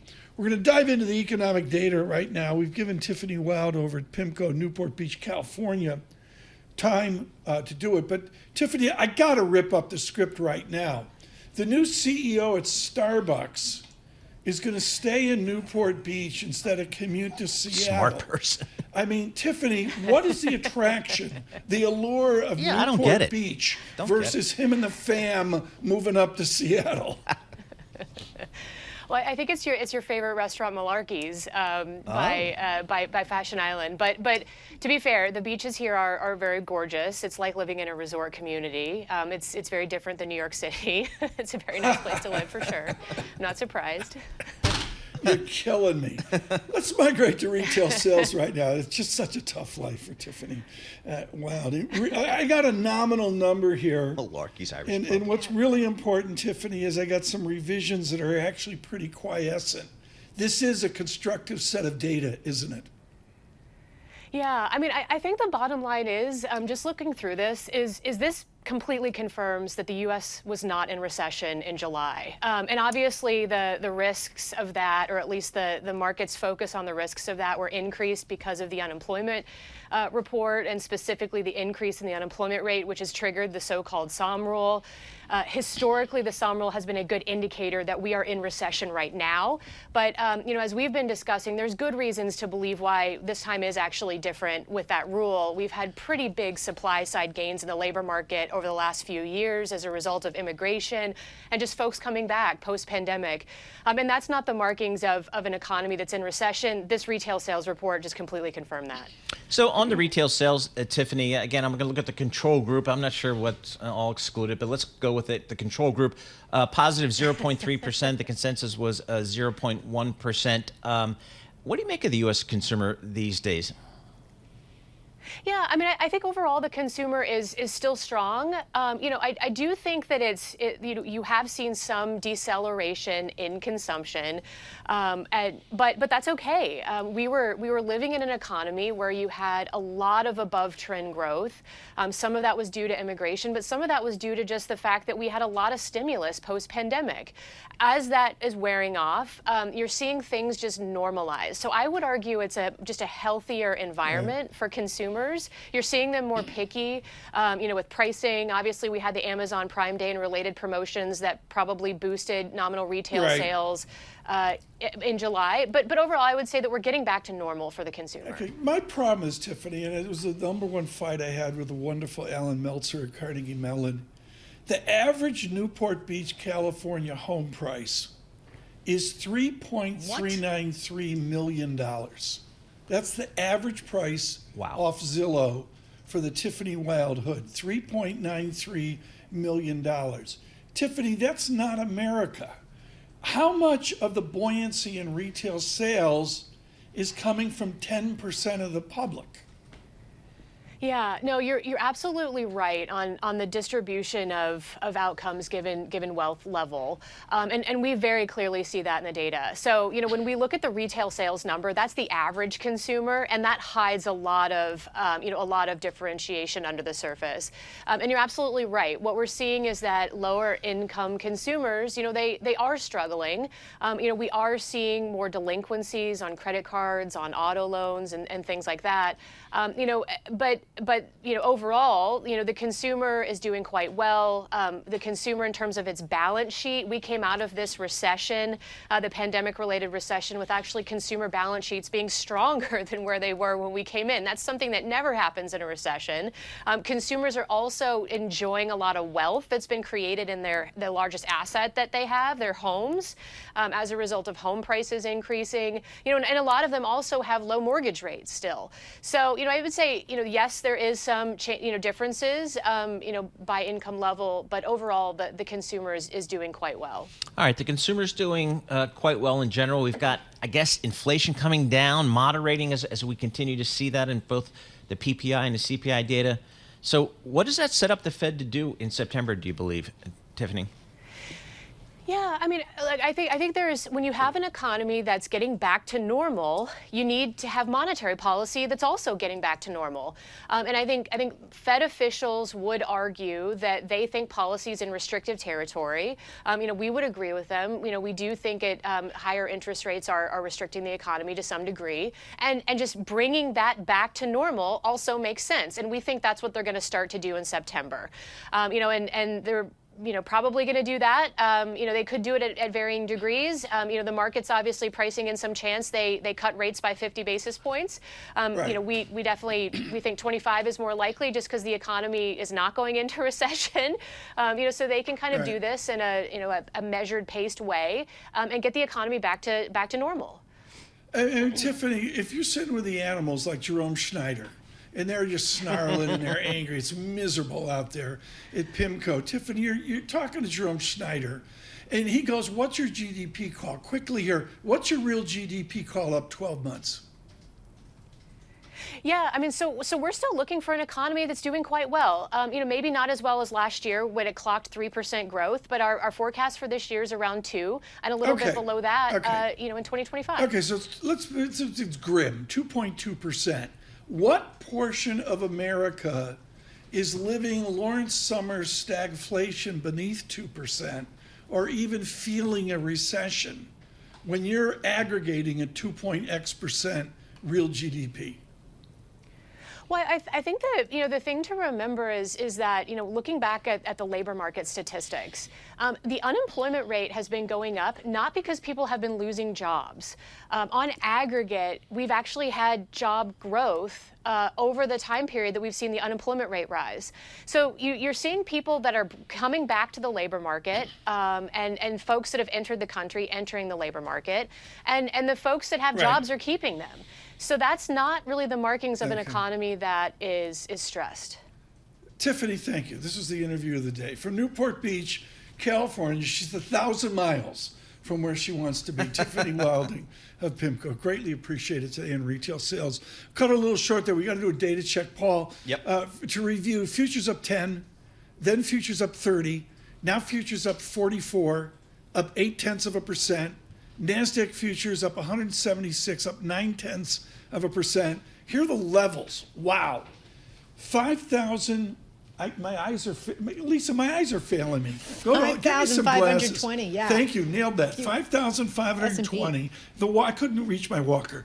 The Dow, 40,400. NASDAQ, 19,200. Can I just say that the response on YouTube live chat to Lafayette's on Coney Island in Detroit, record-setting. We'll get to that. With our news in New York City, Michael Barr. Thank you very much, Tom, Paul, Lisa. Mediators have started a new round of talks aimed at halting the war in Gaza and securing the release of scores of hostages. The U.S., Qatar, and Egypt are meeting with an Israeli delegation in Qatar today. U.S. Ambassador to Israel, Jack Lew, said time is running out and that we don't know how many more chances we have to bring this negotiation back together and to have a successful conclusion. It's of enormous urgency because it's also part of the whole question of maintaining some stability in this region and not having violence escalate. U.S. Ambassador Jack Lew. The president of Columbia University, Manoush Shafiq, announced her resignation last night. In a letter to students and faculty, Shafiq says that turmoil on the campus has taken a toll on her family as it has on others in the community. Shafiq had been criticized during Capitol Hill hearings for her handling of protests on Columbia's campus in response to the Israel-Hamas war and also to on-campus anti-Semitism. This Columbia student, who is Jewish, reacted to Shafiq's decision to resign. To abandon a school where your students on both sides of political issues and in the middle already feel abandoned by you just feels like all of her messages have been insincere. And I really do understand the personal toll on her. It's just disheartening for me as a student. Katrina Armstrong, the CEO of Columbia University Irving Medical Center, has agreed to serve as interim president. Vice President Kamala Harris's campaign says she is shifting her focus to the economy with a call for a federal ban on food and grocery price gouging. Harris will travel to North Carolina tomorrow with her message. Meanwhile, former President Trump at a rally in Asheville, North Carolina, touted his economic plan, which includes eliminating taxes on Social Security benefits and tips. Global news 24 hours a day and whenever you want it with Bloomberg News Now. I'm Michael Barr. This is Bloomberg. Tom, Paul, Lisa. Breaking news. Eric Warner will join us from Amerinic tomorrow in the celebration of Walter's Hot Dogs, 105 years. Okay, I got a photog here of a Lafayette, Coney Island, Michael Barr, diced onion, chili, I think French's mustard, hot dog. I mean, $3.80. Yeah. And it's a bargain. Lisa, it's like four times bigger than the Costco one. You have 5 or 6. When you go to Costco, you have 5 or 6. She does. Oh my In the corner. But does it come with the soda? This is the immigrant, Michael Barr, this is the immigrant thing that I grew up in. I was in East Detroit. It's called Rochester. and we had Zweigelhots. Zweigel. You know Gunlock, the Bond guy? Yeah. You know, he grew up in the same milieu. But it's centered on Detroit. Detroit was ground zero for that killer best hot dog in the world. Yes, it is. And it's, anybody familiar with Detroit real quickly, Detroit is the center. And when they came in off the Detroit River, that's where the highway spoke out That's why it looks like spokes, because that was the way they used to get stuff to go vice How many versa. times a week were you at Dooley's Hot Dogs in Detroit? 2 times a week. You lied to your parents, right? Well, yeah, I always lie. So to my Zweigels, parents, but that's it's a thing, Tom, is a food have manufacturer no of hot dogs, idea. sausages, and deli products. The company is based in Rochester, New York. Red and white Founded hots. in 1880. There you go. A German immigrant. Awesome. Awesome. We'll have more. Bloomberg Surveillance.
Markets, headlines, and breaking news 24 hours a day on Bloomberg Radio, Bloomberg Television, and the Bloomberg Business app. This is a Bloomberg Business Flash.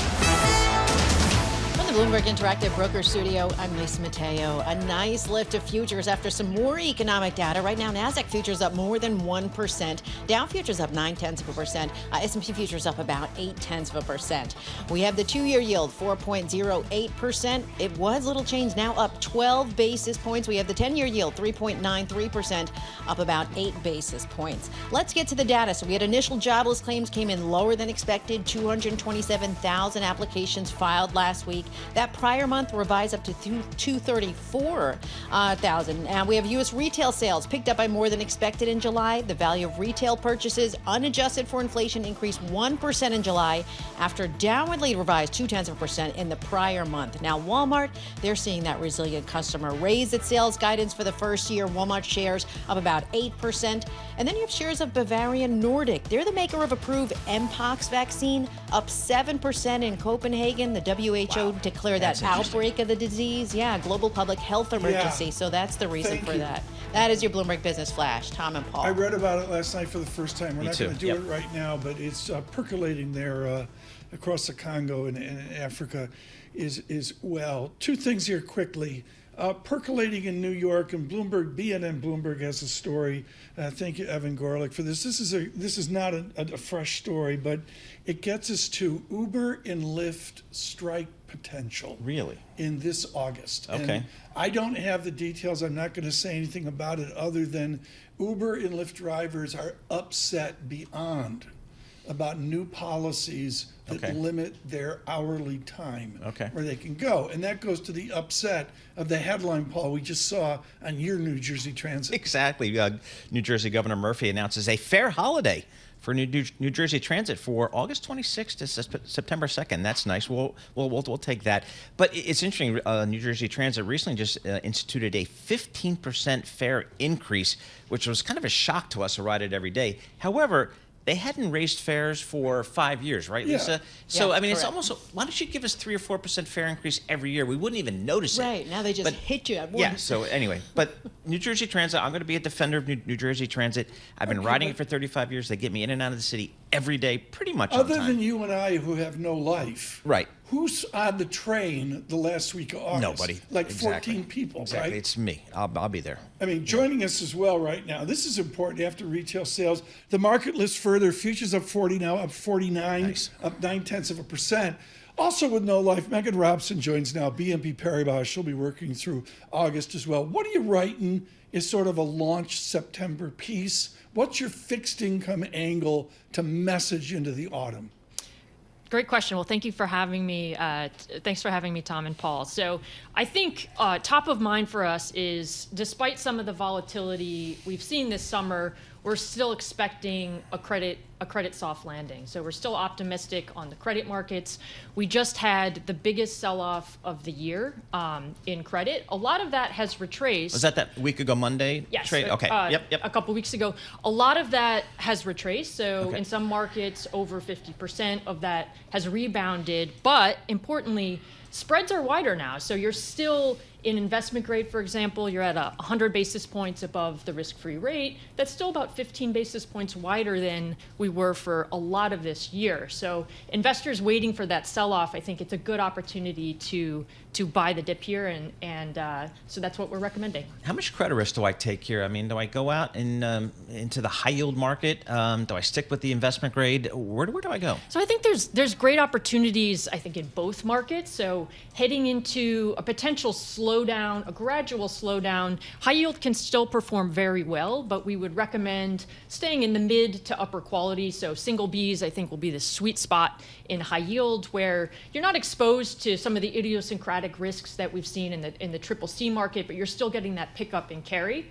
Yep. And then in investment grade, I think, and Tom's mentioned this dynamic several times. You have this potential technical migrating from the front end money market funds to fixed income as the Fed starts to cut rates, and I think that's going to disproportionately benefit investment grade more than high yield. So that should be supportive. And what maturity will they migrate to? I think the probably the front end, 5 years and in, but it's possible that people are open to various maturity buckets in order to lock in that yield. So in investment grade now, you're about a 5% yield, so comparable to what you could earn in cash. But of course, you have an opportunity to lock that in for multiple year horizon. What sector? Are there some industries that you guys favor over BNP Paribas right now in terms of credit? So we like, in investment grade, we're a big fan of healthcare. So we've been overweight there. We're seeing really strong deleveraging stories. So leverage actually moving down, companies being really proactive about paying down debt. And there's a lot of free cash flow there. In high yield, we do like taking some credit risk to single Bs, but in non-cyclical sectors. So I think that as we start to slow down, you could see some bumps in more cyclical areas. So I think I would stick in the non-cyclical buckets. How is in your world, BNP Paribas fixed income, how is that linked to the equity market exuberance and this rebound that we've seen? So in terms of the rebound, I think that we're much less earnings driven. So I think that the equity market will be more sensitive to earnings growth going forward. Okay. And that's been more positive. Credit is more focused on default probabilities. Are we worried about maturities being paid down? And so I think there's potential for credit to outperform if we do see earnings in the second half. So are you going to high yield here? Are you being a yield hog and going out to 7% plus? We I think high yield still offers carry at this point. There's also, of course, the election coming up, and somewhat counterintuitively, high yield could be a beneficiary with all of the talk of tariffs, where high yield has more of a domestic base. Paul, I have no idea what I'm talking about. Bramo taught me everything. Yeah, I know. Me too. Me too. I don't even fix income stuff. Back in the day, I covered the cable companies and the telecom companies, their equities. How do you feel about the bonds for cable and telecom?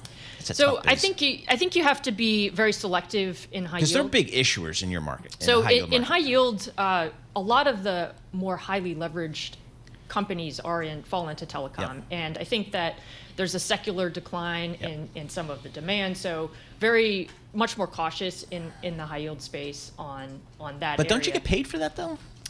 I think it depends on, name by name. Yep, There is yep. definitely a pickup in spread.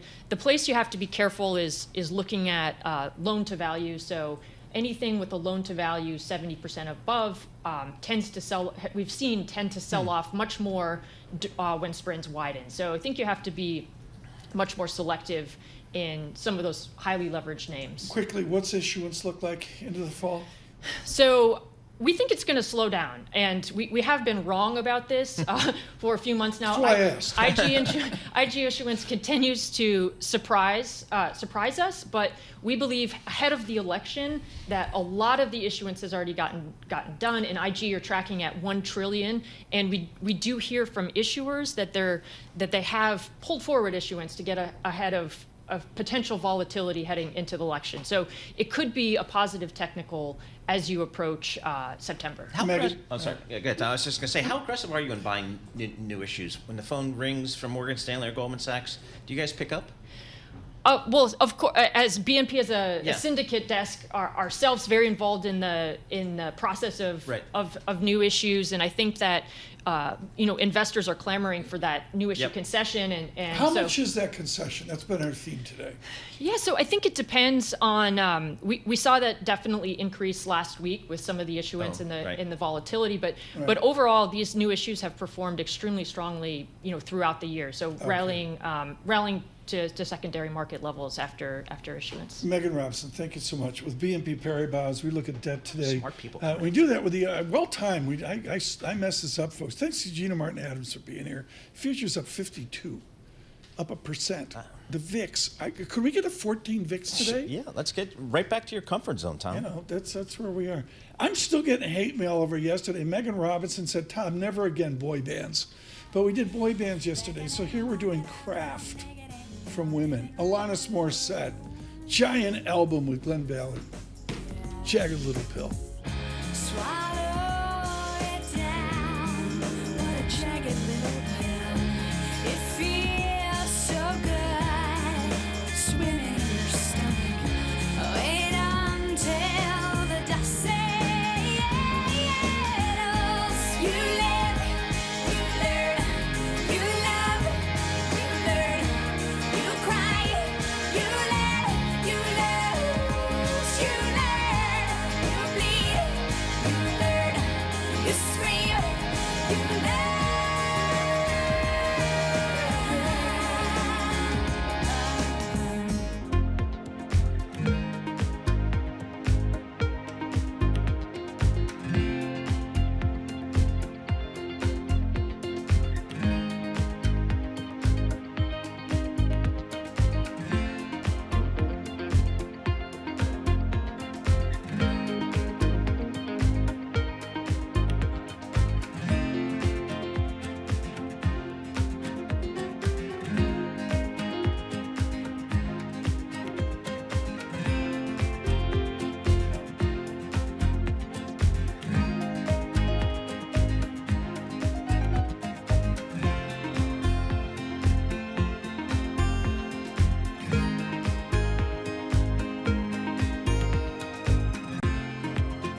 This is Bloomberg Surveillance with Tom Keene and Paul Sweeney. We're addicted to the parlor game, the Fed, the monetary ballet. Where do you see opportunities in a fixed income space here in 24? With Lisa Mateo on markets. AI affecting demand for cloud computing. And Michael Barr with news. Another legal setback for Donald Trump, this time across the pond. The best in economics, finance, investment, and international relations. This is Bloomberg Surveillance on Bloomberg Radio.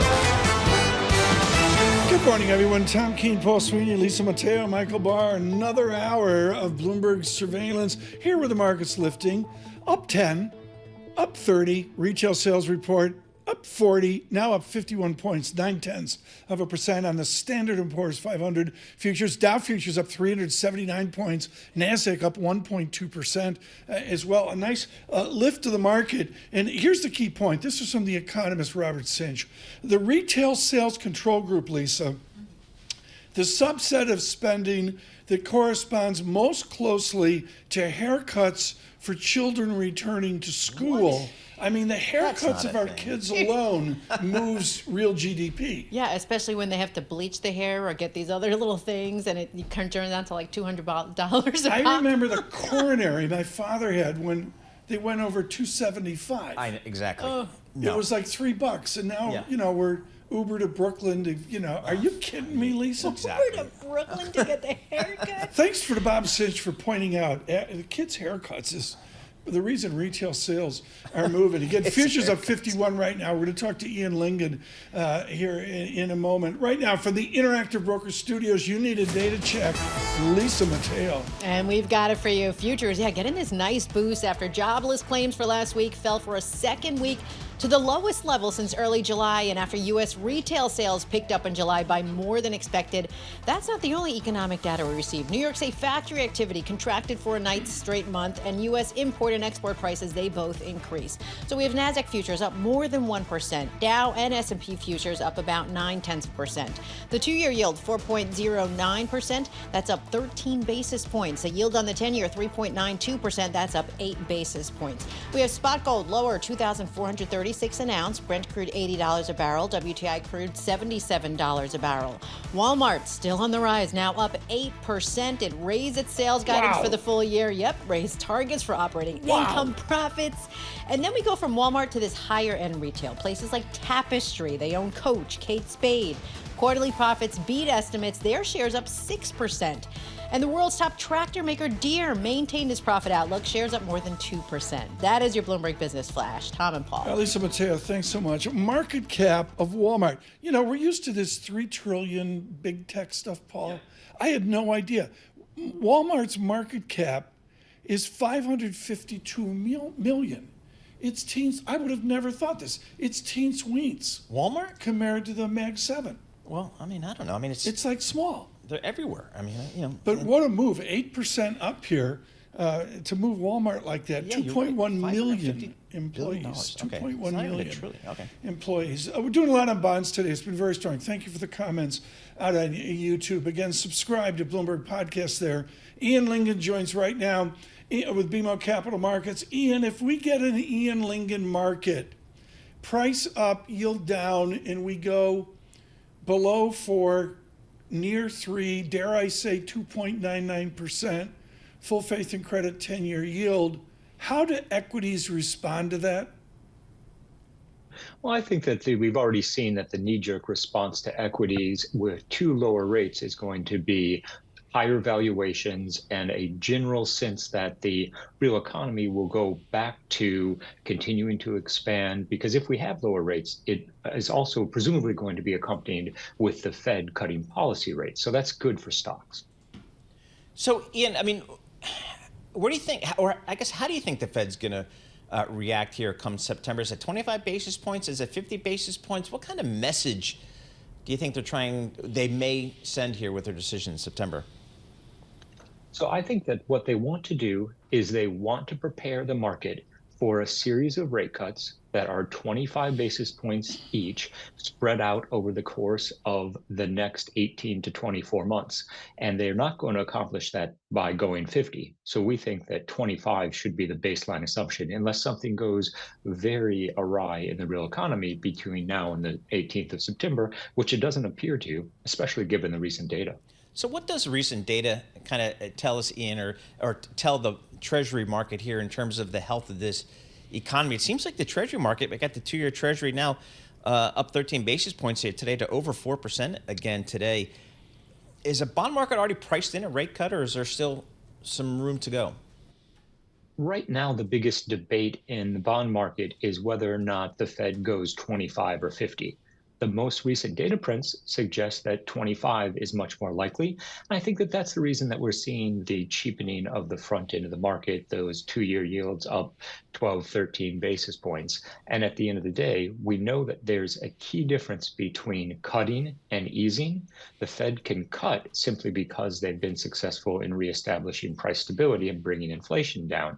But to ease, they actually need to see the unemployment rate spike further and some weakness on the consumption side, which we haven't seen. Ian, we've focused here is how we're going to react to the Ian Lingen move in markets. How will CFOs react to your call? How do they react? Is it like lemmings off a cliff where there's a price frenzy and everybody issues bonds? Is it price down, price up, yield down? I think that if we ultimately get 10-year yields back closer to 3% over the course of the next year and a half or so, that will be accompanied by an increase in corporate borrowing. It's certainly going to be accompanied by an increase in refinances on the household level. So I do think back to borrowing will become the new norm once rates fall. So Ian, as I look out here, I mean, where do you think that, I'm looking at the 10-year Treasury here, we're 3.93%, up about almost 10 basis points today. Where do you think we end the year on the 10-year U.S. Treasury? Well, given where we are at the moment, my year-end call is really not all that exciting. We continue to forecast 10-year yields ending in a range of 375 to 395, so pretty much where we're trading right now. But I do think that there's going to be a lot of volatility within and around that area. So we could dip back to, let's call it 360, 355. But at the same time, around the election, we'll probably cheapen up closer to 410, 415. Yeah, but Ian, I've never looked at this chart. I'm looking at it right now. I'm not going to go logarithmic because there were negative rates. I can't do it. But the answer is on a 10-year yield from a 0% 2020 pandemic low out to 5% for a cup of coffee here in autumn of last year. We come down, and if we get an Ian Lingen market, we come back to 2022. Do you look at that as dramatic as negative interest rates? Or is that still, if we get a 2.99% 10-year yield, is that still normal? I think that a 3% or 2.99% 10-year yield is the new normal post everything that has occurred during the pandemic. It is not going to be associated with negative or zero policy rates. It's going to be a reflection of the Fed's success in getting break-evens down, reestablishing price stability, and some softness in the overall economy that almost invariably follows a hiking and tightening campaign, particularly one of this magnitude and with terminal in place for this long. Paul, what does real estate do if we get to Lingen's new normal? Because we're all going to say we're never going to see negative rates again. It's going to be like the gift that keeps on giving to holders of assets in America. Sure. I mean, and you get lower, rates coming down, earnings still solid. I mean, that's generally pretty good for risk assets, I would think, Tom. Let's see. One more. So, Ian, let's think about it here. I mean, when the Fed begins to cut rates, how do they proceed, do you think? What are you hearing from your clients? Do they front load it? Do they do 25 basis points every meeting or every other meeting? How do you think that plays out? Well, there's two camps in this regard. One set of clients believes it's 25 basis points every quarter until they get back to some version of neutral. Let's call it 275 or 3%. The other camp is looking at some of the data the spike in the unemployment rate, some of the anecdotal evidence suggesting that they need to front load it. They need to go 25 at the next 3 or 4 meetings just to start the process of getting us back to neutral. And it's important to keep in mind there's a meaningful lagged impact of monetary policy. So for all intents and purposes, cutting in September won't really impact the real economy until the second half of next year. Ian Lincoln, thank you so much. Greatly appreciate it. Ian Lincoln with BMO Capital Markets. Just terrific framework by our team today to look at where yields will go as we set up after Labor Day. Futures up 52, now up 48, 0.9%. With our news in New York City, Michael Barr. Thank you very much, Tom. Paul, Lisa. Vice President Kamala Harris's campaign says she is shifting her focus to the economy with a call for a federal ban on food and grocery price gouging. Harris is expected to lay out her economic platform in North Carolina tomorrow. Meanwhile, former President Trump at a rally in Asheville, North Carolina, touted his economic plan, which includes eliminating taxes on Social Security benefits and tips. Then Trump went off his economy script and slammed Harris. Everything Kamala Harris touches turns bad. It all turns bad. San Francisco was a great city. Now it's unlivable. California was a great state. Now it's unlivable. Trump also called Harris crazy. Mediators are holding a new round of talks aimed at halting the war in Gaza and securing the release of scores of hostages. The U.S., Qatar, and Egypt are meeting with an Israeli delegation in Qatar today.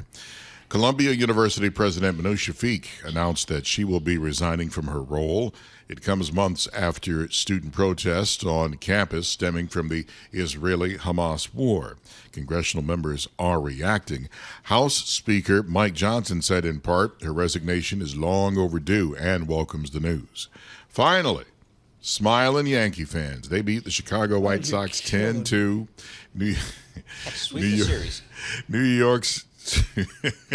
New York's Aaron Judge. He stepped up to the plate. Here comes the Judge. 3-0. Judge drives it. Deep left field. Way back and gone. Goodbye. On a 3-0 pitch, Judge lasers home run number 300, the fastest ever to hit that mark. So after Lisa Mateo said, I'm doing this for papers, and I said, no, wait, let me have this for sports. WFAN was called, by the way. Argue about this. You Yeah. Lisa, have you ever taken a swing at him? Not yet. True story. I go to Yankee Stadium with my friend Carl. Carl is such a hitter. He goes, I got the seats. We're literally in the first row next to Joe Girardi in the on-deck circle.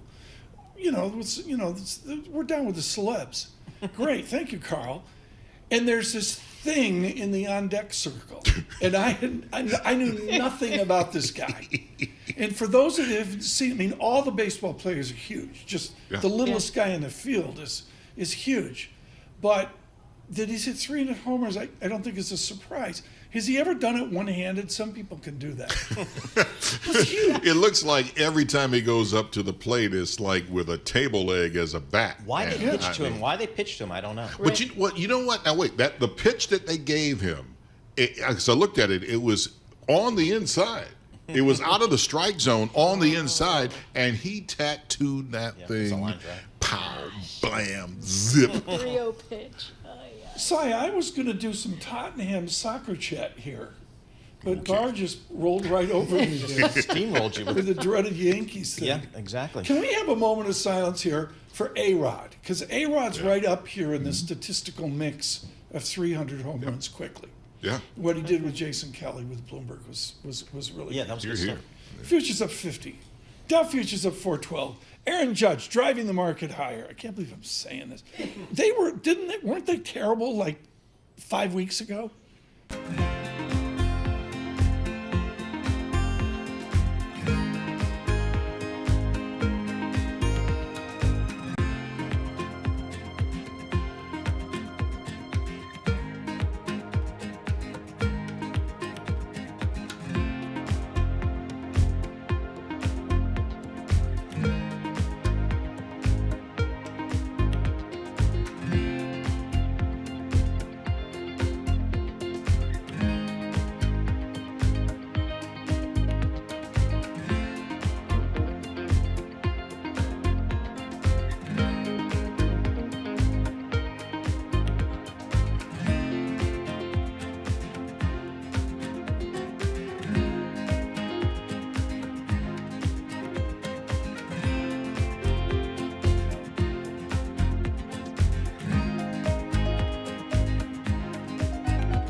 Markets, headlines, and breaking news 24 hours a day on Bloomberg Radio, Bloomberg Television, and the Bloomberg Business app. This is a Bloomberg Business Flash.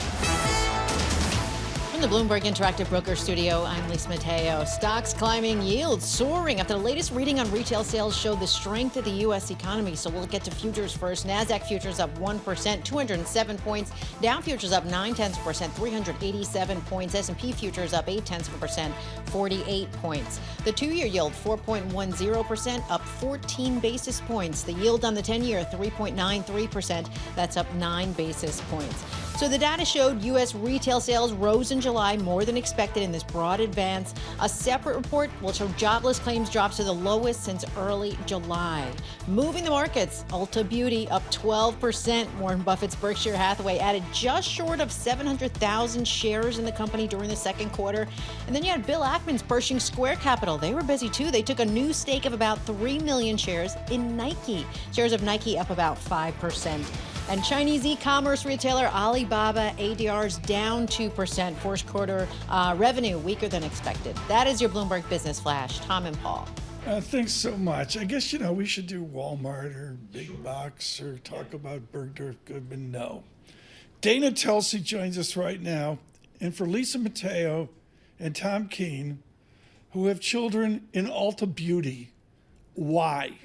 Dana Telsey, you have an outperform on Ulta Beauty. Warren Buffett listened to you. Why is Ulta Beauty the future of my paycheck going out the door? Because first of all, thank you for having me, Tom. Great to hear and see you. I think, first of all, when you think about Ulta Beauty in the beauty category, it basically appeals to so many different ages. You look at the categories within it, whether it's skincare, whether it's makeup, whether it's hair care, a lot of innovation. You see that your daughters, they're basically being attracted by all the new initiatives, all the new brands that are out there. There's a sustainable, clean emphasis on it also. And people have fun with beauty, especially today, given that we live more in a Zoom society than we did pre-pandemic. So whether you're seeing people in person, whether you're seeing them on Zoom, Ulta Beauty gives the opportunity to look good with all different brands and all different categories. I'm glad we have hair routines you'll love. Their best back-to-school hairstyle. Great. What are they doing? Why are they distinctive versus Sephora to Mr. Buffett? A couple things. First of all, the stock's come down a lot. It used to be trading at around 40 times. Now it's trading below 20 times. You think about their customer base. They offer from mass to prestige, so a wide income span. They have hair salons, so people go there for services too. When you go for a service, there's an attachment sale that rings up with it. When you look at their locations, they have very close destinations, and a lot of them are outside of the mall, so they're convenient. And now with a new 5,000 square foot box that they're testing, there's even potential to go into some smaller areas. So you've got breadth of categories, you've got closeness and convenience, and you have mass to prestige. And with that, you have the grandmother, the mom, and the daughter. Hey, Dana, I'm looking at Walmart here. They reported numbers here this morning, beating estimates. They raised their sale guidance for the full year. The stock's up 9% pre-market. What did you take away from our friends in Bentonville? I thought overall, excellent execution. And look what they're doing. They're gaining share. If they can say they've gotten a bigger share of the wealthier consumer and they haven't seen any weakness in some of their core customers, what does that mean to me? The dollars that the consumer has, they're allocating to Walmart, and their more effectiveness in their category offering, in their price offering, and the meaning of value, they're a share gainer. Dana, I want to talk about luxury here because there's a lot of negative talk about it, and there's other things doing well, different companies, selective. But I'm witnessing a name I didn't even know, Roger Vivier. Basically, folks, I'm going to editorialize, is on fire. They've got a thing with Laura Dern they're doing with her daughter, and their internet exposure of shoes nobody can afford is like unbelievable. Really? Dana, give us one vignette about how a brand like Roger Vivier gets a moonshot in the summer of 2024. Man.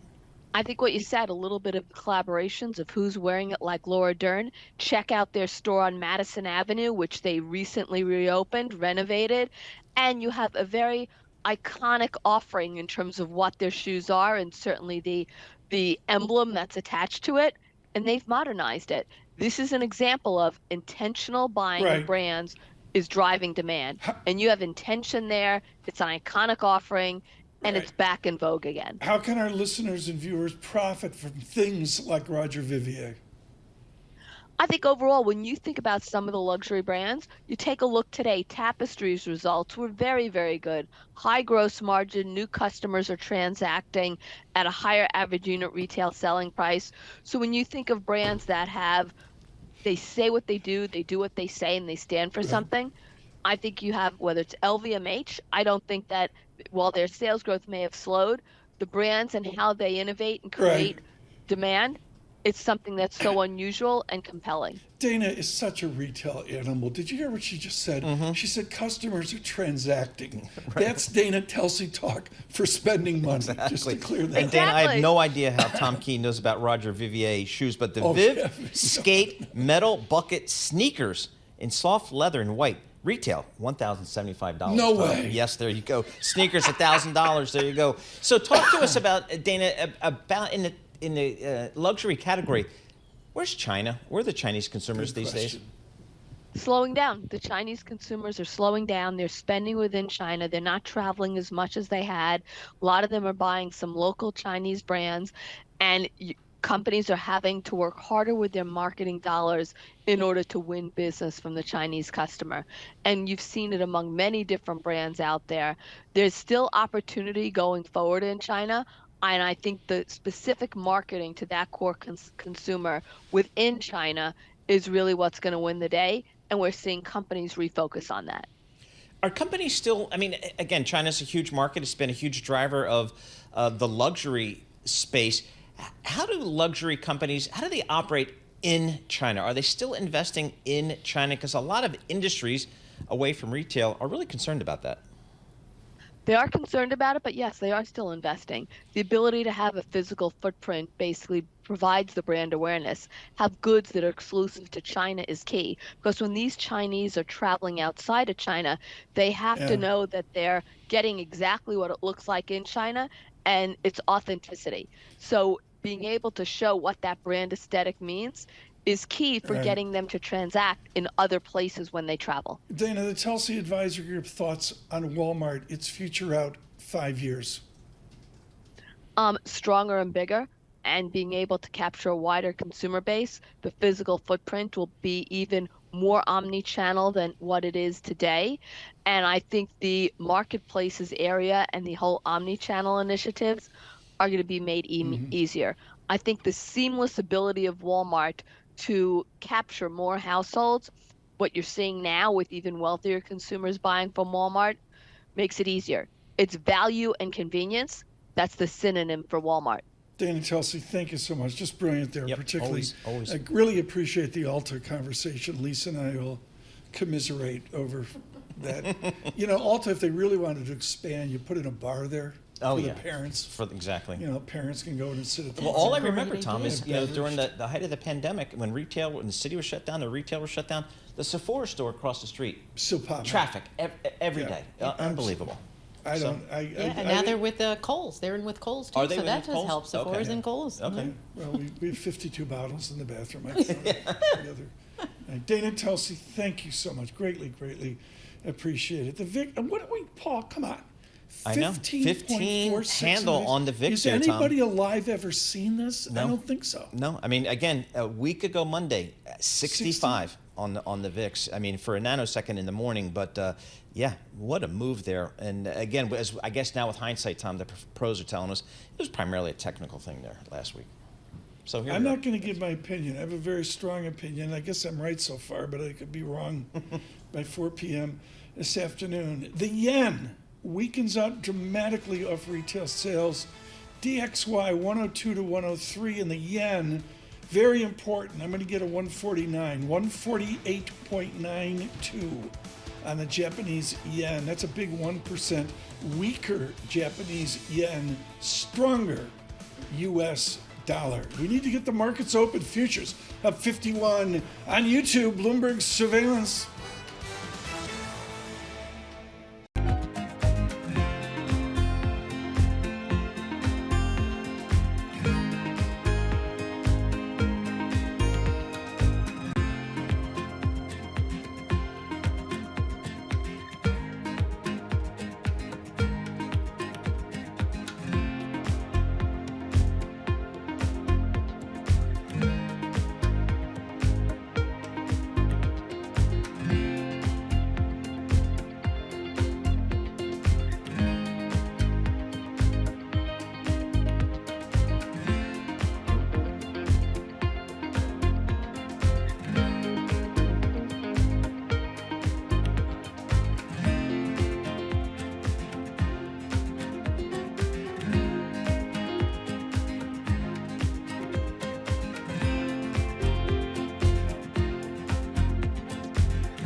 markets, headlines, and breaking news 24 hours a day on Bloomberg Radio, Bloomberg Television, and the Bloomberg Business app. This is a Bloomberg Business Flash. From the Bloomberg Interactive Broker Studio, I'm Lisa Mateo alongside Tom Keene, Paul Sweeney with your opening bell report. So this morning, investors, they had a ton of economic data to consider before the bell. Initial jobless claims, they came in lower than expected. 227,000 applications filed last week. The prior month revised up to 234,000.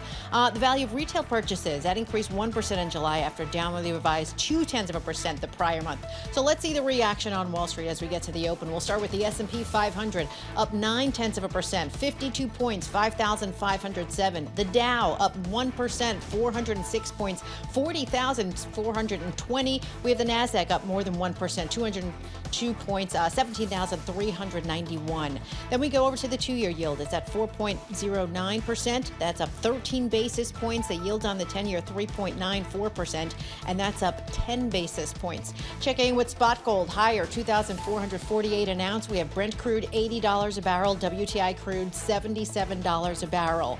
Quick check of currencies. Dollar stronger. Japanese yen down 1%, 149.05 against the dollar. The euro weaker. British pound weaker. We have Bitcoin at 59,000. All right, at the open, of course, we want to check in with Wal-Mart. They are up 7%. That is your Bloomberg opening bell report. Tom and Paul. Thanks so much, Lisa. Greatly appreciate it. We'll give you more data checks here as well. And the opening here at 9:31 is a lift off where futures are. Futures still pricing up 61. Dow futures up 500 points. This could not be better timed. Payton and Regal is an institution of Los Angeles, and back to Amundsen, and who were great supporters of mine years ago, Capital Guardian Trust. Yep. It is the optimism of a Western finance that a lot of people, particularly here on the right coast, aren't aware of. The left coast, San Francisco, Robbie Stevens, Robbie Stevens, and all, and down to Los Angeles. Jeffrey Cleveland joins now with that optimism on the American economy that you get out of Southern California. Jeffrey Cleveland, frame your optimism now after retail sales and after recovering from the emotion of 9, 10, 11 days ago. Yeah, good morning, Tom. Good morning, Paul. Moving and shaking here on the West Coast, figuratively this morning, not literally like we were earlier this week. Retail sales, the context here is that people were calling me, Tom, they were texting me and early part of last week and saying that the Fed needs to get in with an emergency rate cut, maybe a 50 basis point move, because the economy needed it. And I had my doubts about that. We're still more upbeat. We're in the soft landing camp, but this data does not warrant, definitely doesn't warrant an intermediate cut, definitely not a 50 basis point cut. The U.S. consumer continues to spend. I do admit this is mostly goods, but even within the retail sales report we got today for July, the services category, restaurant spending, that was up. So it's roughly 30% of consumer spending. So it's a good story. And I think it pushes back against a lot of these more dire narratives that we had been hearing. So, Jeffrey, given that backdrop, what do you expect our Federal Reserve to do come September? I think inflation has cooled, so it is reasonable to fine-tune the Fed funds rate. They don't need to be at 550. But I think that's something more like 25 basis points per meeting over the balance of the year, and then maybe once per quarter next year. That's much more of a soft landing. What the bond market was pricing in was a much steeper, faster rate of cuts. And I think what the most bond investors were thinking was that we were on the cusp of, or maybe even in a recession. I've heard that from clients and from competitors in the last month because of the uptick in initial claims. And as you well know, this morning, we also got, my favorite weekly data drop, initial claims, which are back under 230. And, maybe suggesting that people were getting a little too excited prematurely. So, Jeffrey, again, we had the retail sales today came in a little bit better than expected. How do you think about kind of the consumer out there? I mean, obviously a lot of folks are hurting there. A lot of folks are under pressure, but other parts of the economy are pretty darn strong. How do you think about the consumer when you look at a retail sales number, when you look at the Walmart numbers, for example? Well, we just look at overall aggregate income growth, Paul, and we think about how many people are employed, how much work they're doing, what they're getting paid. And when you look at that, incomes are growing in aggregate around 5%, maybe a little bit above 5% on a year-on-year basis in the latest month of data we have through July. And we know the U.S. consumer is good on spending, not great on saving. So income growth is what matters most for our view, and it's held up. So I think there are pockets of weakness, but the consumer will be able to spend. Maybe there has also been a shift in the composition of spending. So as interest rates are higher, people are holding back on maybe home renovation purchase. They're waiting for those rate cuts to get into that game again. But for now, they're spending more on experiences and travel and services. Right. So we're seeing a shift. The Wall Street Journal and their spectacular mansions thing that they do, they got the houses in there. Yeah, everybody loves it. I mean, Lisa actually put in an offer on something a couple months ago. Didn't quite hit it though. Down in Florida. Congrats. Out in this small burb, Carmel, out in California, they had an actor, Clint Eastwood's house. That was spectacular. Mrs. Keene said, "Can we do that?" I said, "I don't think so." But the answer is, I look at California is always, through my childhood, the foundational forward motion of the nation. And Jeffrey Cleveland, is California showing us a polarity of demographics, of political economics, a polarity of the haves and the have-nots that's the future of the Jeffrey Cleveland America? Well, look, in the last couple of years, we have seen a population flight, people leaving California, maybe going down to the Texas Space Coast. We have seen firms leaving California. And as a consequence, the unemployment rate in California has moved up. It's around 5.2%. So almost a full percentage point above the national average, as you know. Are there any glimmers of hope? Yeah, yes. Actually, California, there's always something going on, Tom. That's what's so interesting. Even in our backyard. Yeah, I don't mean to interrupt, Jeffrey, but this is too important. To me, there's a mother of all polarities in California. In that I get it. California's really in trouble. Chevron to Texas, blah, blah, blah. But at the same time, I'm seeing boom housing in selected areas. Is that polarity here to stay? Yeah, I think we have a severe housing shortage. Much of that is due to local building restrictions. So if you are in California, a lot of what can be built in any given city is dependent on zoning restrictions, building restrictions at the local level. So city by city, Tom. So what we need, we're getting more of interest in. So I'm surprised in the election it's not getting more interest. I think should be priority number one in California is building more, freeing up the land use restrictions, and that will help ease the cost of housing, in my view. But I wanted to say, we are having some interesting things going on in and around Southern California. If you go down to El Segundo, for example, there's a lot of hard tech firms that are, new startups that are coming online. So as opposed to maybe the Silicon Valley scene with the software. So I think that could be something interesting.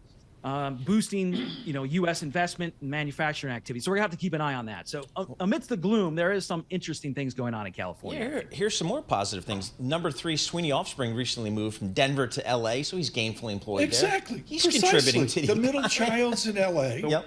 The weather is amazing. I spent like $5 million in education, and here's your key phrase: "May I help you?" Right, exactly. I mean, we got the Walt Disney Company, increasing their investments in Disneyland and Disney World. So Jeffrey, as we think about it over the next several years, what's a reasonable GDP kind of growth forecast for you folks at Payton & Regal? We still think we're in a 2.5% growth range here for the next few quarters. So that's more of a soft landing. The unemployment rate could stay low, and inflation will moderate. The Fed will cut a little bit, but we don't need it's not a dire situation. We don't need a huge amount of rate cuts. So there is some repricing, Paul, that I think needs to go on in the bond market. The front end is still pricing way too many cuts out over the next 12 months.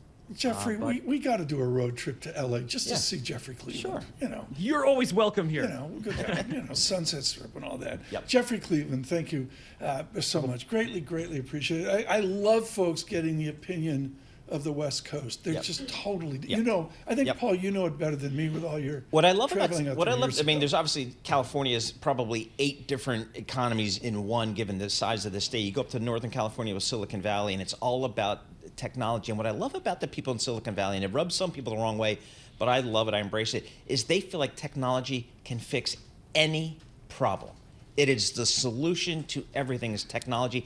Basically, guys, don't worry about it. We'll take care of it. I love that view. Southern California with the heritage of so many industries, aerospace industry, Tom, in addition to the entertainment industry. So much going on there. I am so in the timeout chair right now.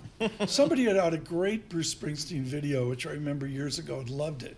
And I just assumed black and white acoustic guitar, that it was from Nebraska, right? Which is my Sure, favorite yeah, of all sure, time. sure. That and Meeting Across the River. And so I put out a tweet, listen to Nebraska, because the kids like Lisa. Lisa, you don't know what Nebraska is, do you? No. You have no. It's okay. It's all right. I stand corrected, folks. Ton of love. Yeah. The world of Bruce Love is just on me today. They're just killing me. Yep. I failed. The market is not failing. The Dow up 1.2%. With our news in New York City, Michael Barr. Thank you very much, Tom. Paul Lisa, Columbia University President Manu Shafiq announced that she will be resigning from her role. It comes months after student protests on campus stemming from the Israeli-Hamas war. Congressional members are reacting. Bloomberg government reporter Jack Fitzpatrick. Speaker Mike Johnson also said the resignation was long overdue. So it was something that got a response from significant congressional Republicans and is something they want to keep in the public eye as we get closer to Election Day. And the timing of this particular decision was surprising, but still definitely fits into a Republican narrative. Bloomberg's Jack Fitzpatrick. President Joe Biden will return to the campaign trail to hype Vice President Kamala Harris for the White House. They will take the stage together today for the first time since Biden ended his re-election bid and endorsed Harris. They will tout prescription drug savings under the president's signature Inflation Reduction Act. It will unveil more on Medicare negotiations for the price of 10 prescription drugs. Editor-at-large of Public Health of KFF, Dr. Celine Gounder. For many seniors, being able to afford the out-of-pocket costs of medications can be a real financial burden. And the hope here is that by being able to negotiate directly with the drug companies to reduce the prices that Medicare has to pay for certain medications, those savings will also be passed down to Medicare beneficiaries and taxpayers as a whole. Dr. Celine Gounder spoke to CBS. Tomorrow, Vice President Harris's campaign says she's shifting her focus to the economy. At a stop in North Carolina, Harris will call for a federal ban on food and grocery price gouging. Meanwhile, former President Trump, at a rally in Asheville, North Carolina, touted his economic plan, which includes eliminating taxes on Social Security benefits and tips. Global news 24 hours a day and whenever you want it with Bloomberg News Now. I'm Michael Barr, and this is Bloomberg. Tom, Paul, Lisa. Michael Barr, thanks so much. The stock market ebbs away. I'm kidding, folks. Up 1%. SPX up 52. Dow up 455. Paul, the VIX from the Monday glory that you enjoyed. Yep. And this is not pro math, folks. This is bad math I'm doing, but it's good for showbiz. Is down 77%. Yep. How about that? The VIX is, I've never quoted that in my life. It's bad math, folks. I'd be in the CFA timeout chair on that. But the bottom line is a percentage change on the percent statistic, the VIX. We're down 77%. Yep. It's just extraordinary. And it was never seen it. Yeah. And I guess that it was just a technical pop. Flash crash? Fracture in the market. Yeah, kind of a little bit of a flash crash. And it was really just in the first few hours of trading on that Monday. By midday, the market had stabilized and kind of started, stabilizing around midday, and then the rest of the week was solid, and here we are, right back at the 5,500 on the S&P. I got to redeem myself with a fitted standard. Michael Barr's taking notes. Fitted standard deviation study on Walmart. I'm fitting it right now on the TE screen. For those of you listening in your car, Walmart with the high today is 3.6 standard deviation. Yep, 3.6 standard deviations higher. Again, never have I said that. That's extraordinary. Walmart, $73 per share. The Dow up 436 points. NASDAQ up 1.3%. From New York City, this is Bloomberg Surveillance. Good morning.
Markets, headlines, and breaking news 24 hours a day on Bloomberg Radio, Bloomberg Television, and the Bloomberg Business app. This is a Bloomberg Business Flash. From the Bloomberg Interactive Broker Studio, I'm Lisa Mateo. Stocks getting a really nice boost after jobless claims for last week fell for a second week to the lowest level since early July. And after retail sales advanced 1% in July, the most since early 2023. That's not the only data released this morning. New York State factory activity contracted for a 9th straight month. U.S. import-export prices both increased. And U.S. industrial output, that declined in July by the most since the start of the year. So let's get to the markets and see the reaction to all of this. We have the NASDAQ up more than 1%, 213 points, 17,407. The Dow up more than 1%, 422 points, 40,427. And the S&P 500 up 0.9%, 49 points at 5,504. The 2-year yield at 4.09%, that's up 13 basis points. The yield on the 10-year 3.94%, and that's up 10 basis points. Want to check in with shares of the world's top tractor maker, Deere, up 4%. The company maintained its annual profit outlook. And Bloomberg reporting about what it's calling, quote, a worrisome trend. Listen to this. This new study shows Americans appear to be taking money out of their stock brokerage accounts to fund their online betting. It's happening by the most financially strained households, so that's where they're starting to see that trend switch. That is your Bloomberg Business Flash. Tom and Paul. I've never gotten a free lunch of that. I think it's like, we have a great guy at Bloomberg Intelligence on the whole betting thing. Yeah. I mean, I remember when you couldn't bet on anything. Oh, I know. Remember, standing in Las Vegas at Caesar's Palace going, oh, this is what it's like. And now it's everywhere. Yeah. You do it on your phone. Yep, absolutely. Yeah, I've never done it once. Just think about, it's not in me. Think about pro sports and Las Vegas. They wouldn't touch them for generations. Yeah. Now they're all over Vegas and vice versa. Now they got, so who knows? We need to frame something right now. I've been remiss, folks, with the Dow up 410 points, the level 40,400, SPX 5,500, VIX 15.10. But with Matt Miskin of Johnny Hancock, their co-chief investment strategist, we can do this. NASDAQ 100, 12 months trailing. Yep. Up 28%. The Dow, I just messed up I'm not as good as Sweeney. Yeah. Oh, I'm not as good as this. The Dow up 16%. Solid. We'll take Standard that. Poor's 500 underperforms the NASDAQ by only 300 basis points, 24%. Matt Miskin, that defines a bull market. Does Johnny Hancock feel that this bull market will continue? We are overweight U.S. equities. So if that answers the question, then we do think that this bull market keeps going. The music is still playing, Tom. As long as initial jobless claims stay under about 300,000 and high yield spreads stay low, the music is still playing. That means the economy's not in the recession. That means the market likely continues to make its way higher. What we're seeing in terms of initial jobless claims falling is bringing down high yield spreads. You talked about just this volatility of the VIX. I love the percentage decline that you mentioned, but what we're seeing is basically it was a fake out. It was a just kidding formation across high yield spreads and the VIX. And now here we are back again, and we're just back to this normal, probably relatively slow growth, decelerating inflation, and the music's still going. The music's still going. That's brilliantly said. Matt Miskin, I look at this and I think of, do you in the day-to-day grind of the John Hancock Company, whether it's old John Hancock or new John Hancock, in the day-to-day grind, do you feel so many people are missing this bull market? Are we actually all participating? When we talk to investors, overall, they're pretty conservative right now. Last year, the number one most popular investment was cash. This year, it's bonds. And in our view, still, there is a lot of cash on the sidelines. There's $6 trillion in money markets. There's about $15 trillion in bank deposits.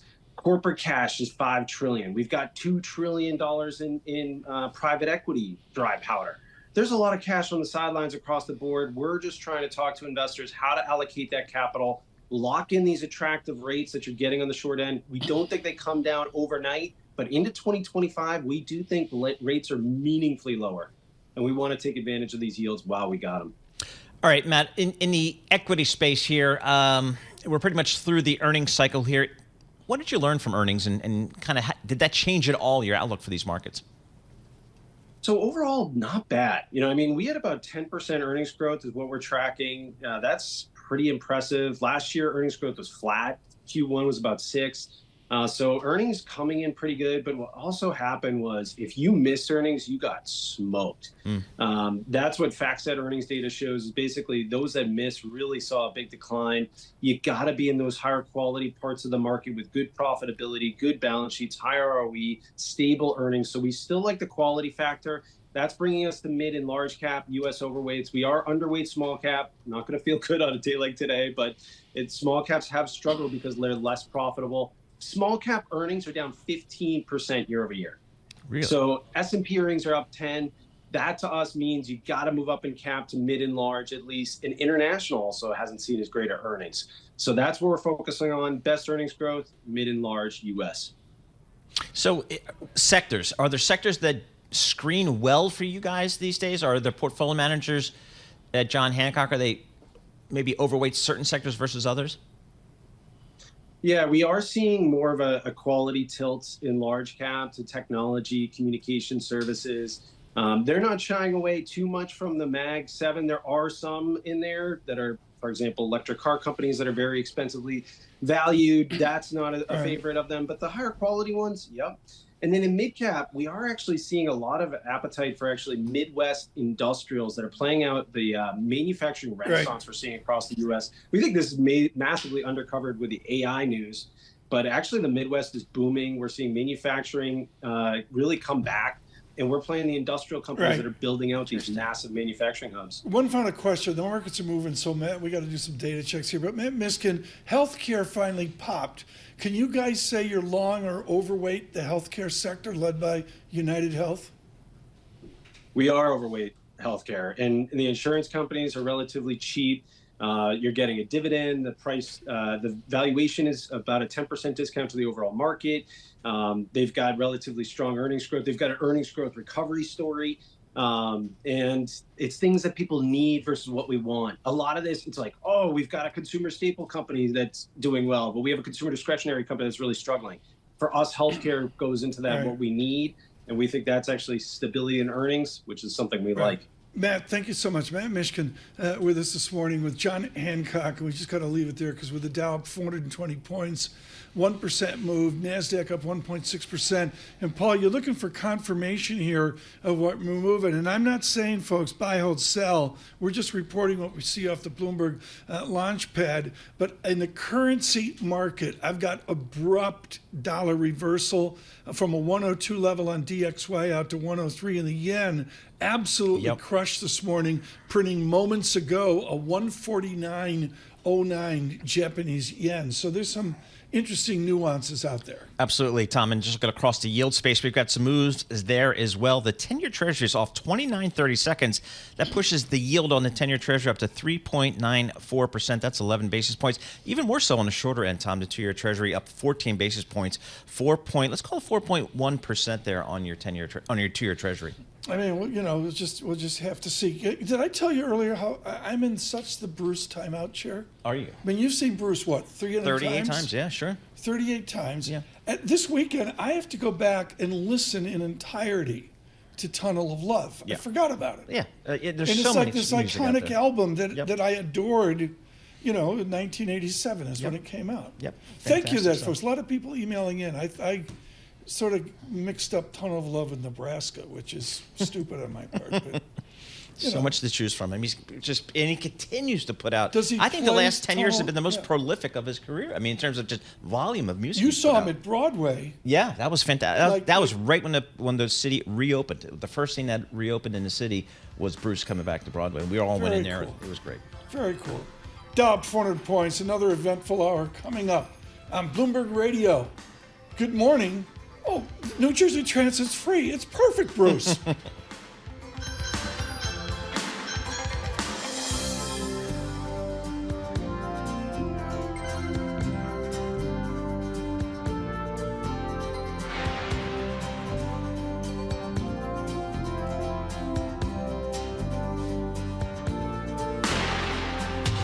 That man sitting on a little stool takes a Money from my hand while his eyes take a walk all over you. That's the line. Hands me 2 tickets, smiles, and whispers good luck. Well, cuddle up, ain't